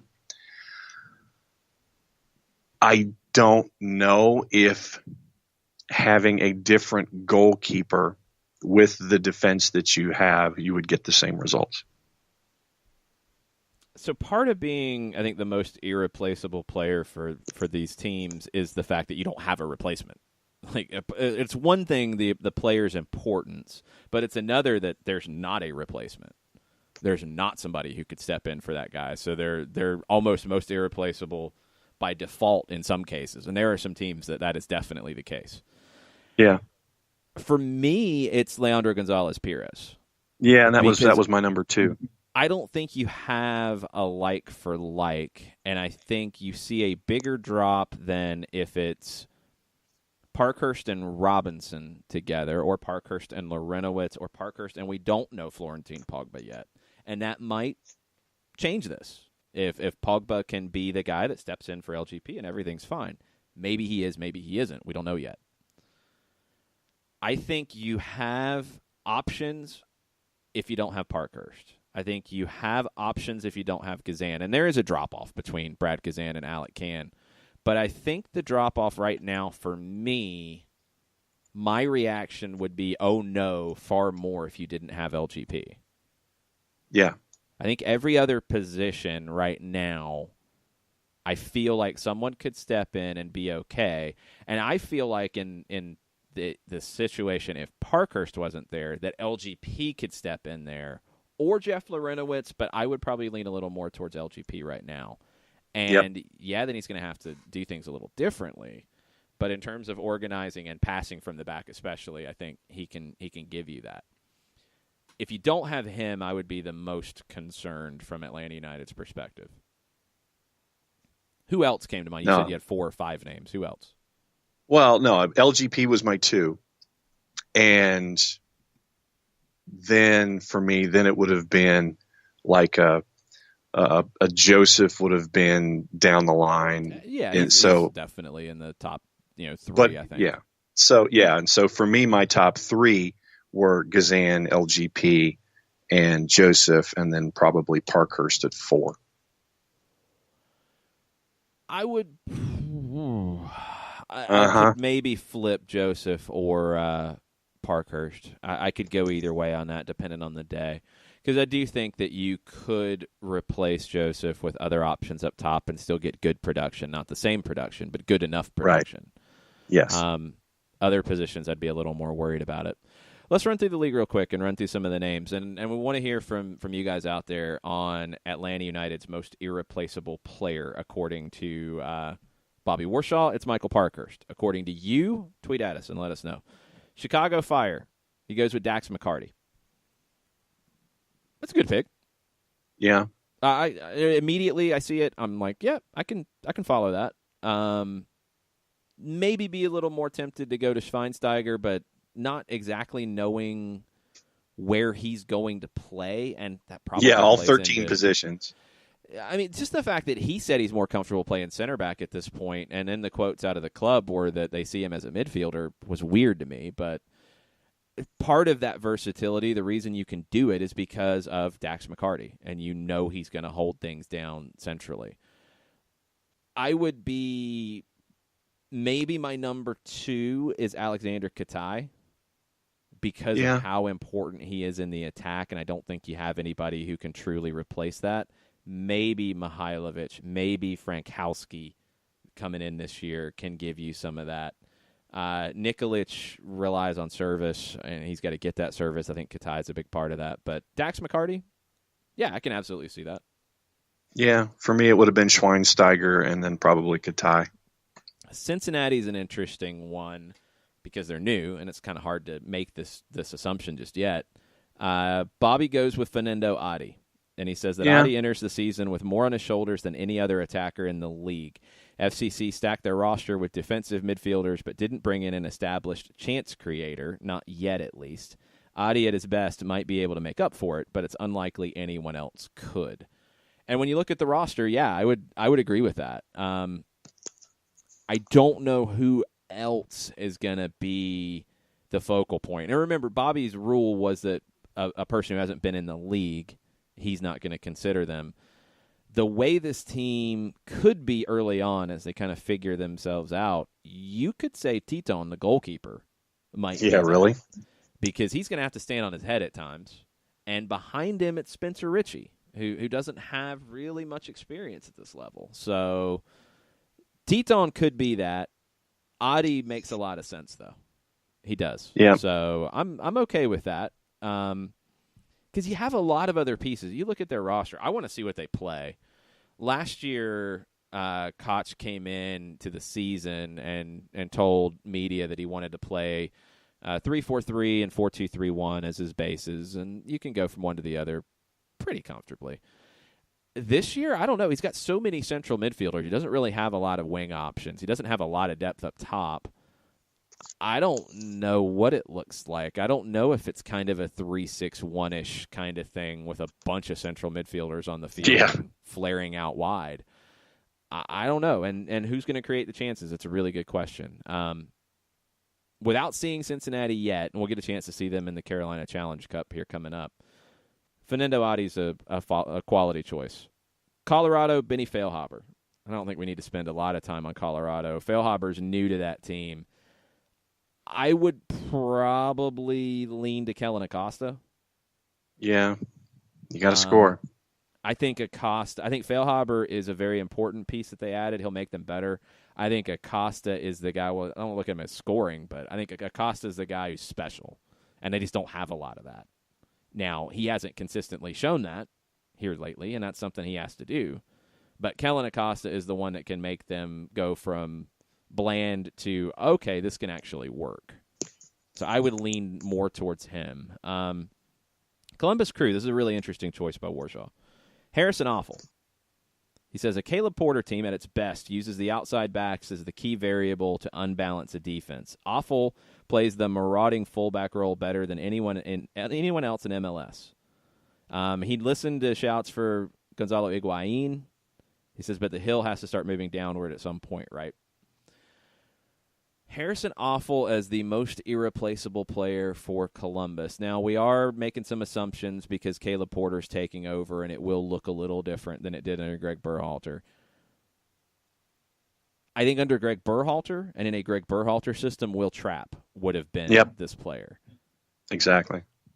I can buy Bobby's point about the outside backs being so important for a Caleb Porter team, but I look at Trapp and Artur, the two central midfielders, as the hub of this team, and I would maybe go more towards Artur as the most irreplaceable because of the ground he covers, what he does for you defensively, what he can do for you when he gets forward to unbalance a team.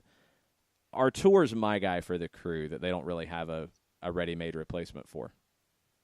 Yeah, I'll flip that. I was going to say Will Trapp and then Artur. FC Dallas, Matt Hedges. Dallas have a pretty democratic lineup across the board. Hedges' leadership will be crucial during the transition to the Luchi Gonzalez era.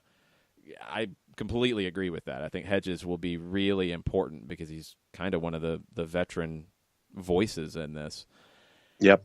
Dallas is a tough one because we don't know what they're going to look like. How committed are they to the kids? How important is a number 10 under Luchi Gonzalez? I would be really tempted to go Aranguiz here, but he didn't really show much last year. He didn't seem to earn the trust of Oscar Pereja. So how important is he going to be this year? We'll have to wait and see.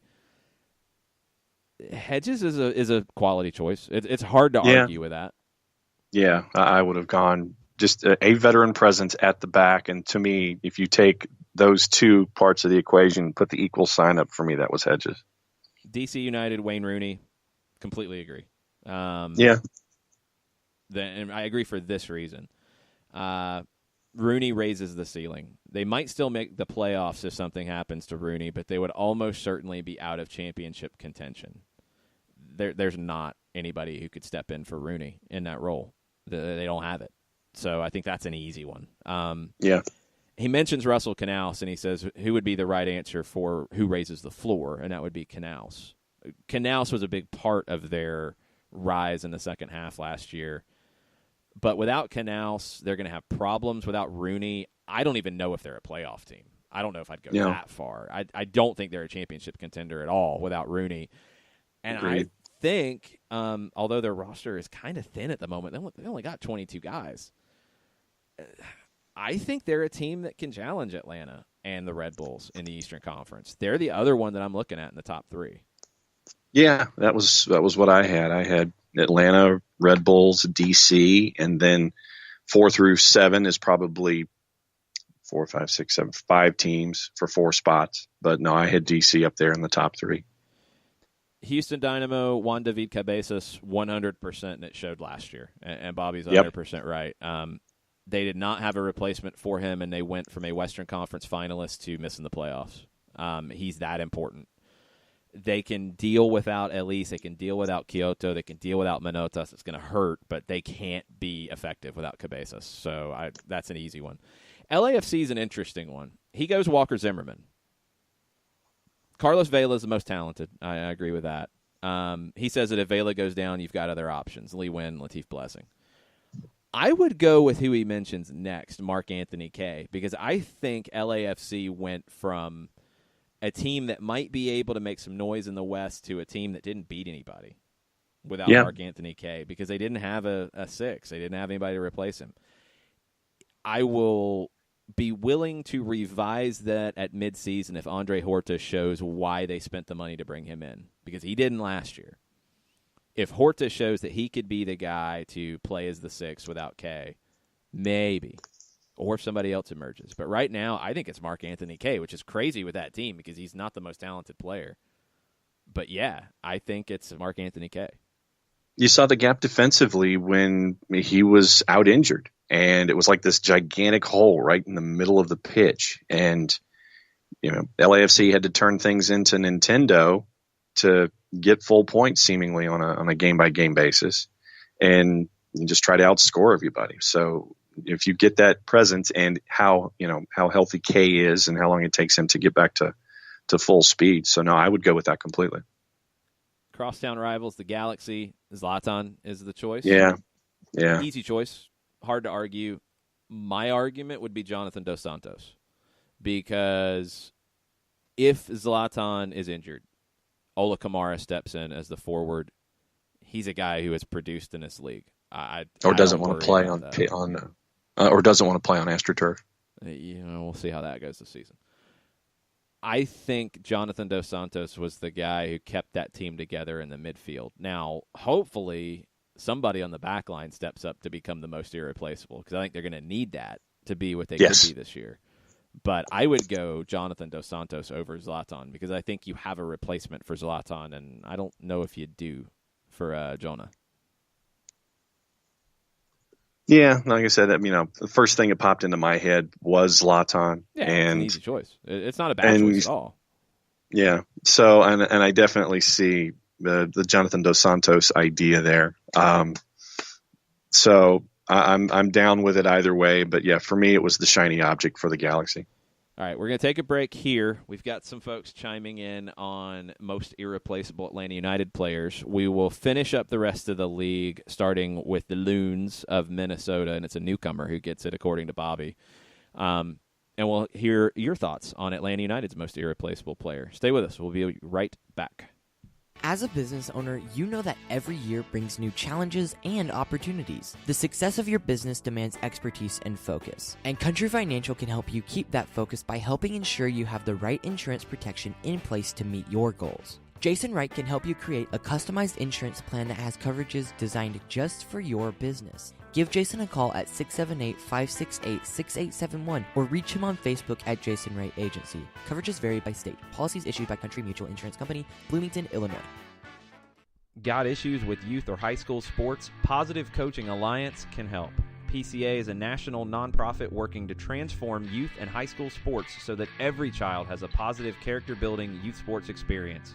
PCA provides live and online workshops to train double-goal coaches whose first goal is winning and whose second, more important goal is teaching life lessons through sports.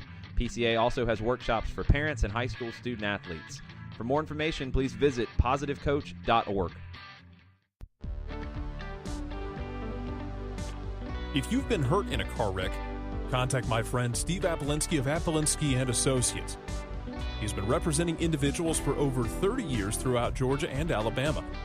Email him at steve@aa-legal.com or call him 24/7 at 404-377-9191. The initial consultation is free.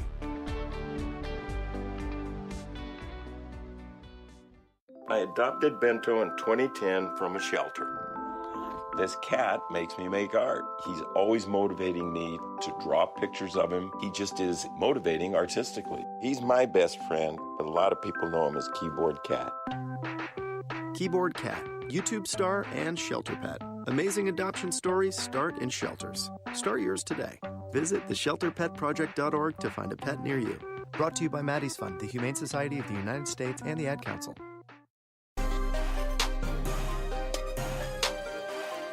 Welcome back. Soccer Down here, talking most irreplaceable players in MLS, thanks to Bobby Warshaw's column over to MLSsoccer.com. Highly recommended. Go check it out and think about some of the choices around the league as well. Let's run through the rest of the league kind of quickly, and we'll get into the discussion around his choice of Michael Parkhurst for Atlanta United. Minnesota, Osvaldo Alonso, I agree. Yeah. I completely agree, because they need that presence in the middle of the field. I think he makes their back line better.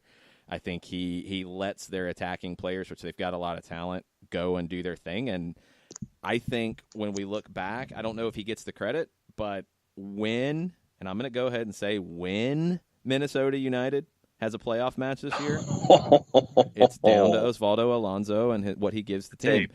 If they don't, I've said this before. I said it a couple weeks ago. If they don't make the playoffs, I think you're going to look back at an injury to Osvaldo Alonso or a loss of form, and he is not what he's been. I think he's that important. I think he can take them to the playoffs and make everything else work. So, yeah, 100% agree on Minnesota. Montreal, Nacho Piatti. Yep. Yeah, it's really tough to say somebody else. The other one I would throw in the mix is Safir Taider. They're number 8. Again, probably it's my bias towards central midfielders. But Taider is really important in flipping the field for them. I thought he carried them for stretches last season. But Nacho's Nacho. I mean, he's just a special, ridiculous player. New England, Michael Mancienne. And a lot of the reason is his salary. Because you've put so much on this one center back that he's got to be the guy. And Warshaw says if he's poor again, the Revs could have a similar season to 2018. I think he's right. I don't think he can't be that bad again. He can't be. I mean, he's got a good pedigree. I think he's got a better pedigree than Claude Dielna and Michael Ciani, who were two of the worst. Still trying to dig himself out of that hole. Well, he dug his way to Portland. So he dug out. He got to Portland. He's going to play for Portland. That's the crazy thing. But Mancienne, I think he needs to be their most irreplaceable player. I don't know if he is, but he needs to be. Man, I just looked at the Revs and I was just like, okay, all right. I really didn't have an answer because of the year they had last year. You're just kind of sitting there going, okay, you're all average. You're just okay. And so I can replace okay with better. But they did in the attacking perspective. I think they're a much better team going forward. They've got to be decent defensively, and that means Mancienne's got to be better than decent. New York City, Alexander Ring, 100% agree. 100% agree. One of the most important players for their team in the league. I think if Ring has a bad year, NYC is toast. If he puts on some heroics, maybe they can make up for not having a forward and play like 5 attacking players in front, and they all rotate, and it gets crazy, and it would be different. It would be a lot of fun to watch. 3-2-5. But none of that works without Alexander Ring. Atlanta's going to look like a 3-2-5 at times. Get ready for it. Theirs would be different because it wouldn't be coming from the wingbacks getting forward. It would be an amoeba-like front 5, and that's what it might have to be if they don't have a true number 9. Ring makes all that happen because he's that good. Red Bulls, Bobby goes Bradley Wright Phillips. He says he'd listen to arguments for Aaron Long. I would be making them. I would also be making arguments for Kamar Lawrence. But if I was a Red Bulls fan, what I would be afraid of is the player that proves to be the most irreplaceable is Tyler Adams. Yeah. And who replaces Tyler Adams is going to be a very big, big question for the Red Bulls in 2019. You can get away with it for a game here and there, but can Christian Caceres be that guy? Does Sean Davis become that guy and somebody else plays Davis's role? I don't know. And that would be my biggest question for the Red Bulls. Bradley Wright Phillips, I think you can replace. You don't want to have to, but you can. I worry for the Red Bulls that the most irreplaceable player for them might prove to be Tyler Adams, and he's not there, and that's the problem. Yep. Orlando City, Dom Dwyer. They don't have another attacking option. So choice C, none of the above? Well, no, that's a cop-out, and it makes no sense because they can be worse if they are missing a player. Dom Dwyer, they don't have really another attacking option. Yes, it's a good choice. I don't really know what O'Connor is all about. That's the thing, is I don't know what his game model is. I don't know if we saw enough from him to understand that yet. I don't think we have enough of a sample size, no. So I don't know who would be the most irreplaceable player in his system. I would lean possibly towards Carlos Asquez because I think he's going to have to play some as a center back and some as a central midfielder, and he might be the best player in the team. And on a bad team, the best player sometimes is the most irreplaceable. It could be him. But because you don't have another forward now that Stefano Pino's gone, yeah, Dwyer might be that guy. Philadelphia, again, Bobby's rule was that it had to be somebody who's played in the league. So he says it's not Marco Fabian. He says it's Alejandro Bedoya. I actually agree with Bedoya even with Fabian there. Bedoya was huge for that team last year. And going back to our hour and 20-minute conversation about heels and faces, Bedoya is a bit of a heel. And I think it's a reason why he is not really beloved by the U.S. soccer culture. But, man, he was a best 11 player for Philly last year. I thought he was that good. Yeah, completely down with that idea.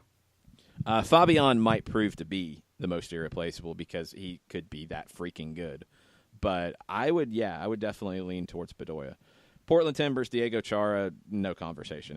It's Diego Chara. They're 0-18-11 in their last 29 games that he didn't play. The numbers prove it. As great as Valeri is, Blanco can take some of that slack up. As great as Blanco is, Valeri can take some of that slack up. You had different players up top. Diego Chara, you haven't won in the last 29 games that he didn't play. That kind of defines irreplaceable. It's pretty easy. Yeah. He goes none on Real Salt Lake, and he says that's a good thing. He says they have cover in every position. I think he could have made that argument about Atlanta, first off. But at the end, he says maybe Nick Raimondo is the right answer. I think it's Albert Rusnak because, you might have guys who can play the role if he's not there. I think he's the one that makes you average, takes you from average to great. I think he's that good, and he can do that. It is a good point, though, that they don't really have an easy answer here, and maybe by default it's Raimondo. Yeah, for me, my first thought would have been Raimondo because it goes back to my Gazan theory, is that if you've got a keeper who is known to pull rabbits out of hats and can stand on his head, gives you a fighting chance every single match out. So I would have gone with Raimondo probably. San Jose, TBD, and I would agree because I have no idea what San Jose looks like. All the new faces. No clue what they're going to be. We have to give Matias Almeida a little bit of time in that one. Seattle, Nicholas Ladero. He said under most scenarios he would have listed Chad Marshall. I would actually go Christian Roldan because I think he has to replace Alonso and give you what Alonso gave you in the past, but still give you some of what Roldan has given you in the past. That's going to be a tough gig for Christian Roldan, but I think he's going to have to do it if the Sounders are going to be good this year. I would have gone Marshall and probably Stephen Fry. Yeah, I think both are definitely possible there. Kansas City goes Johnny Russell. Melia. Yeah, that's where my head was I think Melia is the one who takes them from good to great, and they don't have a backup who could be that or who could be steady. Not anybody that we've seen. So, I would go Melia as well. Toronto, he goes Josie Altidore. And he kind of goes the Tyler Adams argument that I used. What if it actually proves to be Sebastian Giovinco? And we'll have to wait and see on that one. But, if Altidore, if he gives you 30 games and scores 15 goals, I don't think you have anybody else who can give you anything close to that. What about Bradley? He's in the conversation because I don't know if you have anybody else who can be the metronome for the team that he is. But I think the cupboard's more bare up top.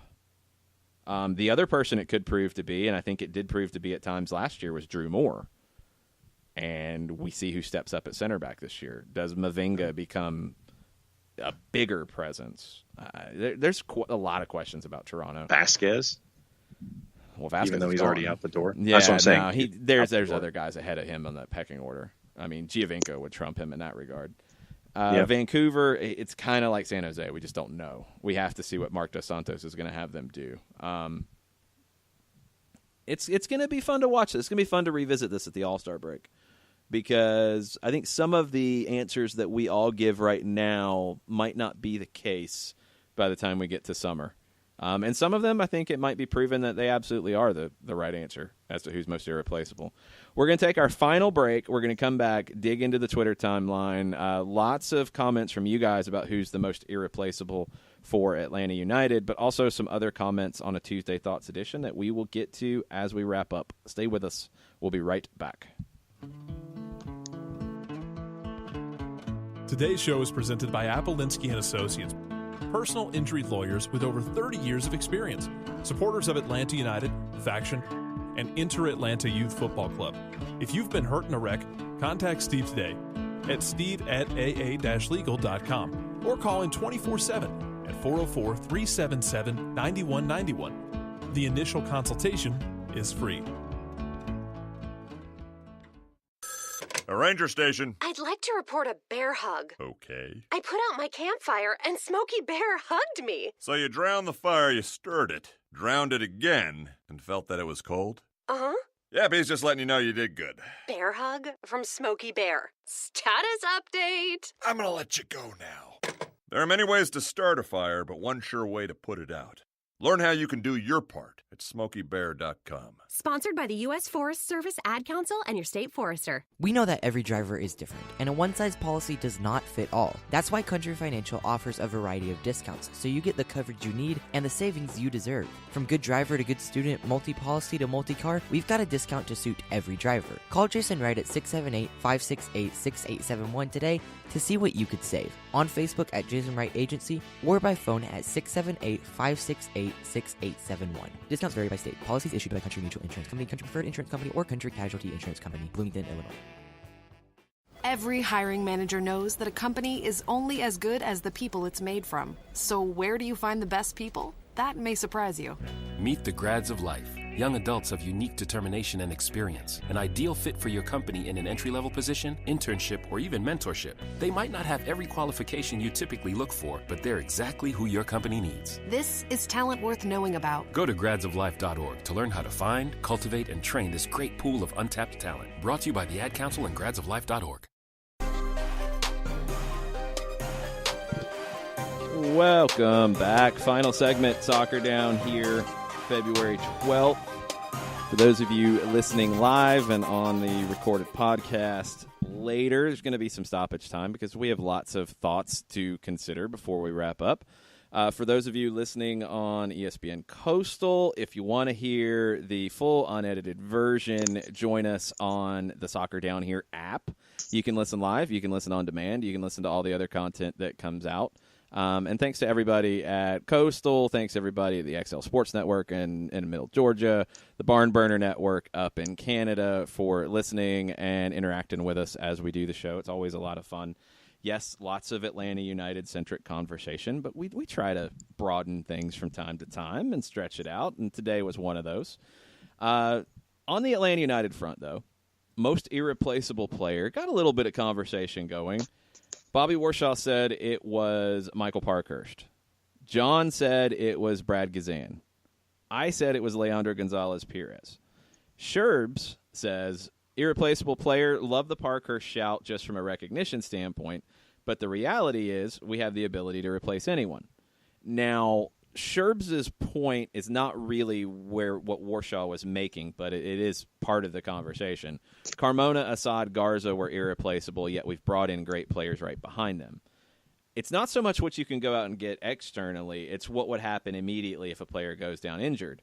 But the argument about ability to replace anyone, I think, is completely true, and that's the depth that you have here. That's why you have things happening like Chris McCann being waived, like conversation around Darlington Nagbe's future, and you have replacements in-house in any of these situations. It's a deep depth chart. That's why if the argument was that there is no one in this team that is the absolute most irreplaceable, I can go down that with you. I can argue that one with you. I could completely see it. Now, we've had a lot of takes on Joseph Martinez being that person. Rachel Affleck says Warshaw is completely out of his mind. He must be kidding. Well, Rachel said I was out of my mind arguing about the foul or no foul on the winning goal or the equalizing goal for Wolves yesterday. So, Bowling Dubrovka, yeah. Yeah, there's that one. So, Rachel, I'm glad somebody else is out of their mind. But Warshaw's completely out of his mind. Parker, she must be kidding. Joseph is the easy answer and also the right one. Sometimes the obvious answer is correct. Joseph, number one, because there's a huge drop-off to Romario Williams. LGP second. No way you can replace 35 goals.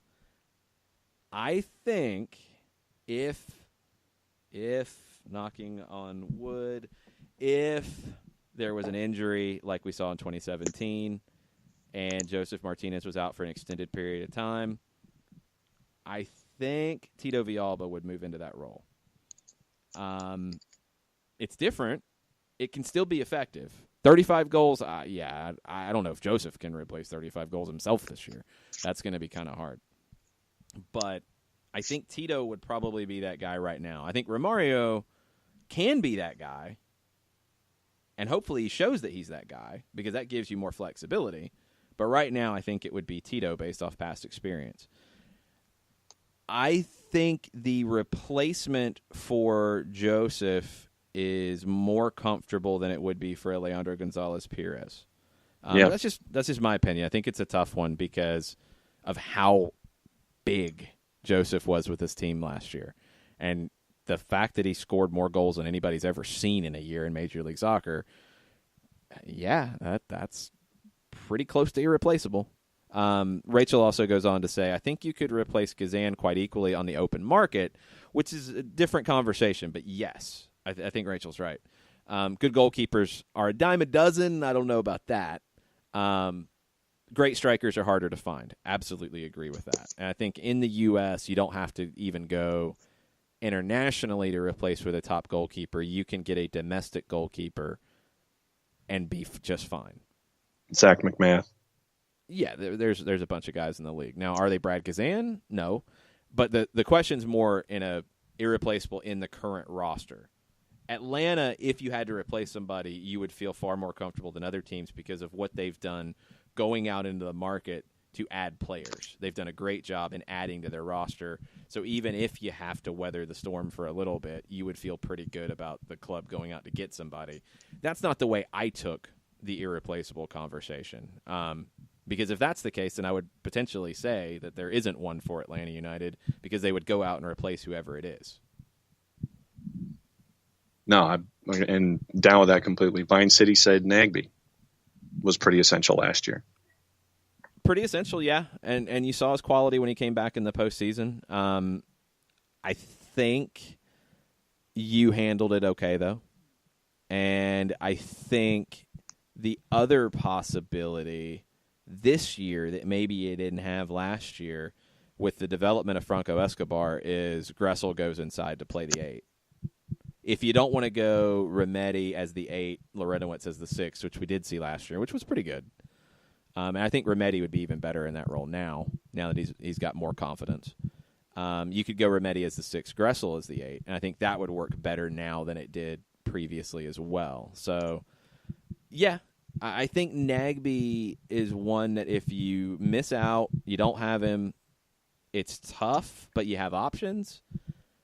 He'd be further down on that list for me because of the options you have. I don't think you have as many clear-cut options for LGP, for Joseph, for Kazan. I think it's a bigger drop-off. Shiva says Joseph, most irreplaceable by far. I don't think anyone else can convert at the same rate as Joseph does. And to me, the more goals we score, the happier we are. And that is absolutely true. The Colonel. Atlanta irreplaceable is tough to identify because there is good competition at every position. That's how Bobby got himself backed into selecting Parkhurst. For me, it's Joseph. There are other goal scorers, but no one else demands his attention up front. That's a good point that we haven't talked about with Joseph is we're talking irreplaceable if Joseph went down with an injury or just suddenly wasn't here. The effect that he has on the opposition is huge.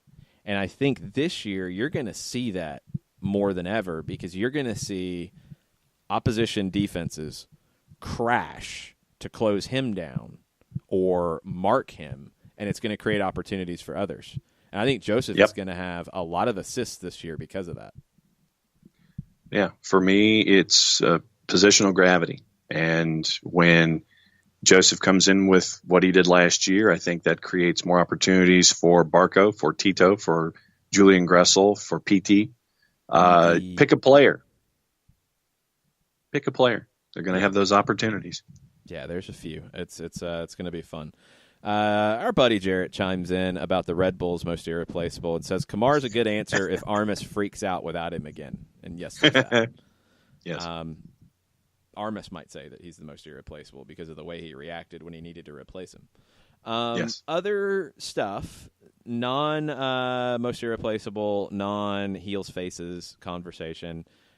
Shiva asked, this may be off your discussion topic today, but do you think Newcastle will avoid relegation?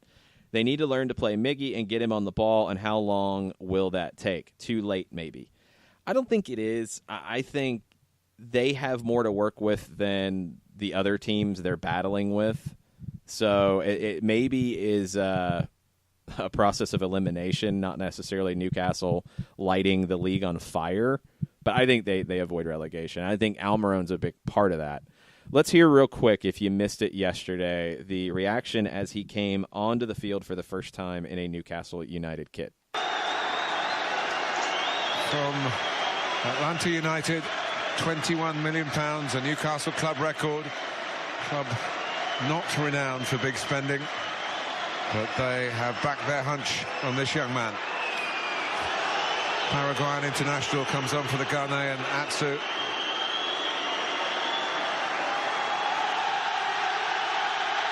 That's a big welcome. Pretty cool to hear that roar as he came onto the field. I thought he looked good. Yeah. You could tell he was trying to make every possible thing happen in the limited time he had. He definitely wanted to leave an impression. I think he did that. I think he'll be better for them, and I think they'll be more effective when he starts. Playing in the kind of 5-4-1, very defensive formation that Rafa Benitez has had to take on because of where the team is, I think he gives you that dangerous outlet on the break. And especially with other teams not necessarily knowing much about him yet because they're not doing their jobs in terms of scouting, he's going to catch some people by surprise with his speed. And they've already got a song for Miggy. It took them all of about, I think, 5 minutes of action. So the Toon Army has... It's not exactly a complicated... Miggy Almiron. Yeah, it's a little simple. But, yeah. But no, I want to see. I want to see how Miguel is integrated and paired with Solomon Rondon, and I think that those two up top, I think that they can create some issues for teams, especially in the relegation scrap. My mind is set on Southampton being the third because of Ralph Hasenhüttl sitting there and saying, "Okay, I only want 18 guys," and he's going to play them and he's going to run them into the ground, and I'm not optimistic about them staying up. I think that Newcastle once again survives, but once again, you get a win, you're up to like 13th, and you're at the top of that third group. So, and what do they have in their next league match? I believe that is Huddersfield, sir. Who's at the bottom. So you get 3 points there. That's a big one. That's one, I mean, you got to take care of business. And I would expect, are they in FA Cup this weekend? Newcastle? Efforting. Did they get bounced? I don't remember. I think they got bounced. I think they did too. So that's more time to train. Yeah, I think they're actually doing a little short training camp. They're in Spain, I think. Yeah, that's right. So I would expect that Almiron starts the game against Huddersfield, and I think he has a big impact. And they win, and it makes things a lot more comfortable for Newcastle as they can actually start to look a little bit towards next season. The unexpected win over Manchester City, that was the one that I think gave them the breathing room. It's still tight, but you take care of Huddersfield, you should be just fine. The Colonel with a question about kits. Yeah. Much ado about the no star on the Atlanta United replica jersey. And there are whispers that there are remedies being brought up for this. Remedied. And yes. Not Eric Remedi. He's not involved in it. But there are things that are happening, so stay tuned. Remedi. FC Cincinnati. No. FC Cincinnati. No Remedies? No. FC Cincinnati, who he doesn't play for, revealed their new kit yesterday. They revealed the secondary kit as well. It's white. It's pretty plain. It's got like sublimated gray on it. It's there. The home kit is kind of wild, kind of loud. It's a lot of blue, some orange. It is a off-the-rack design. You can get it for your high school team or your club team or whatever. They also said that because of the lead time, they do not have an authentic kit this year. They only have replica kits, and that's what the players are wearing. So the replica kit is the authentic kit, basically, is what we're being told by FC Cincinnati. They were very upfront in saying that. The Colonel says MLS and Adidas are not cool. My question in this one is for FC Cincinnati. What was the holdup? I don't understand, because now Atlanta United had a long lead time, and that played to their benefit. But I remember when the red and black stripes was introduced in late 2016, and Darren Eales and Ann Rodriguez spoke to the media about it. And I know Ann was heavily involved in creating that kit and working with Adidas and creating it, and also creating the little things to it that they wanted, and heavily involved in the design process with Adidas. The secondary kit was more of an off-the-rack, and it was a one-year thing. So it was more of, okay, we're going to take this and we'll do it, and that's what we'll do, and then we'll create our new one, where they created the King Peach. They've been very involved in creating these. If they could be involved in creating it, why are other clubs not more involved in creating it, and why are they going for more off-the-rack? I don't have an answer to that. So I don't know if I would blame Adidas and MLS in this case. I got to ask why Cincinnati wasn't more involved, or why they didn't push. Maybe Atlanta was just more aggressive in saying, we want this. I don't know. Yeah. We, understanding possible demand. I don't know what the hook was in all of this. But yeah, I know. That's what I'm saying. The opposite side's lame, and there's no excuse for it. I mean, you can't say that Atlanta said, well, we're going to sell a bunch of kits, so we want to be involved, and Cincinnati decided they weren't going to sell a bunch of kits, so they didn't want to be involved. I don't think that's it. I don't know. I don't know if it just fell through the cracks. I have no idea. Up on them? I don't know. That's none of it is a good excuse. So I don't know what the situation is, and hopefully it improves. And I think a lot of people have gotten really bent out of shape about the replica authentic thing, and honestly, I don't think it's that big of a deal. But it's just, it looks bad. It's a bad look, and the fact that they had to take this design that's off the rack from the catalog it works, but it's not disappointing. Ideal. It's a little flat. I think it's a good looking kit, but yeah. I mean, I could have bought that for my club team down the street if I'd wanted to, and that's kind of weird for your first inaugural kit. The star thing on the replicas, it hasn't only happened to Atlanta. It's happened, I think, pretty consistently here lately, and demand has forced Adidas to adjust. So we'll see if that happens here. I would assume that it will, based off some of the things we've been hearing. Other things that we're looking at. Tofka was blown away by our philosophical discussion of Caddyshack, which, yes, that was kind of blew my mind too. Jill Robbins says that Sasha Kleshin's mustache makes him look like an old-timey villain. Snidely Whiplash. He kind of is heelish on the field too, but maybe it's his teammates. More than anything. Yeah, yell at them. He's always arguing with everybody. So the mustache combined with that, yes, that gives him heel qualities. I would agree. Did we miss anything else? You were checking on the Colonel's question about a score from the scrimmage against Ventura County FC, and couldn't find one. Yeah, I don't think there was. There were clips, and there were 5 goals from Atlanta. Pereira looked good in the highlights. Carlton had a ridiculous goal. Asayadu had a very nice goal as well. So, yeah, I mean, you were playing they're what, a USL League 2 team? Yes. and they probably don't have many of their players currently because they are in colleges. So, yeah, it's a scrimmage. It's a good run out. That's about all it is. I think that is a show. I think we caught everybody's Tuesday thoughts. If we didn't, yell at us, and we will get to them on the Twitters. Champions League this afternoon. Manchester United, PSG is only on Bleacher Report Live. Womp, womp, womp. Check out Univision Deportes and all of their appropriate partners for that one as well. Yeah. I think that is the correct Show me play. soccer. It is.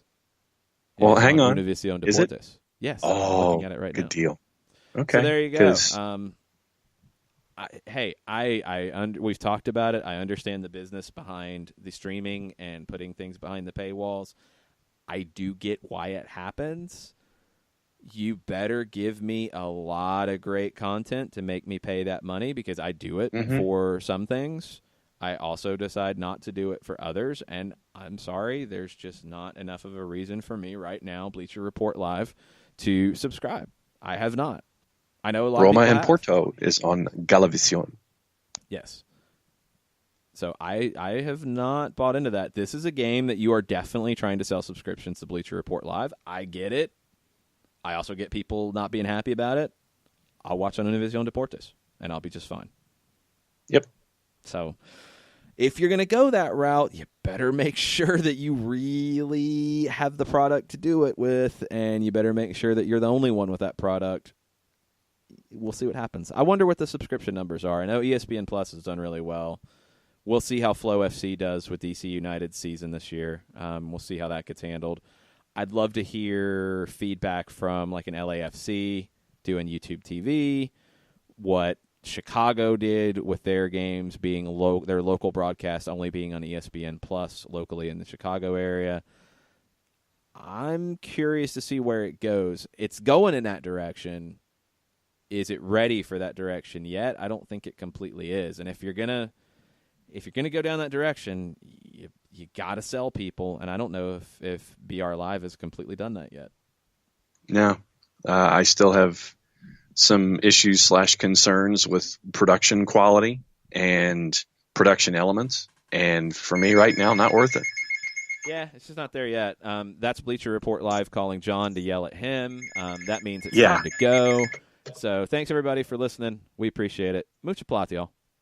Mucha plata, y'all.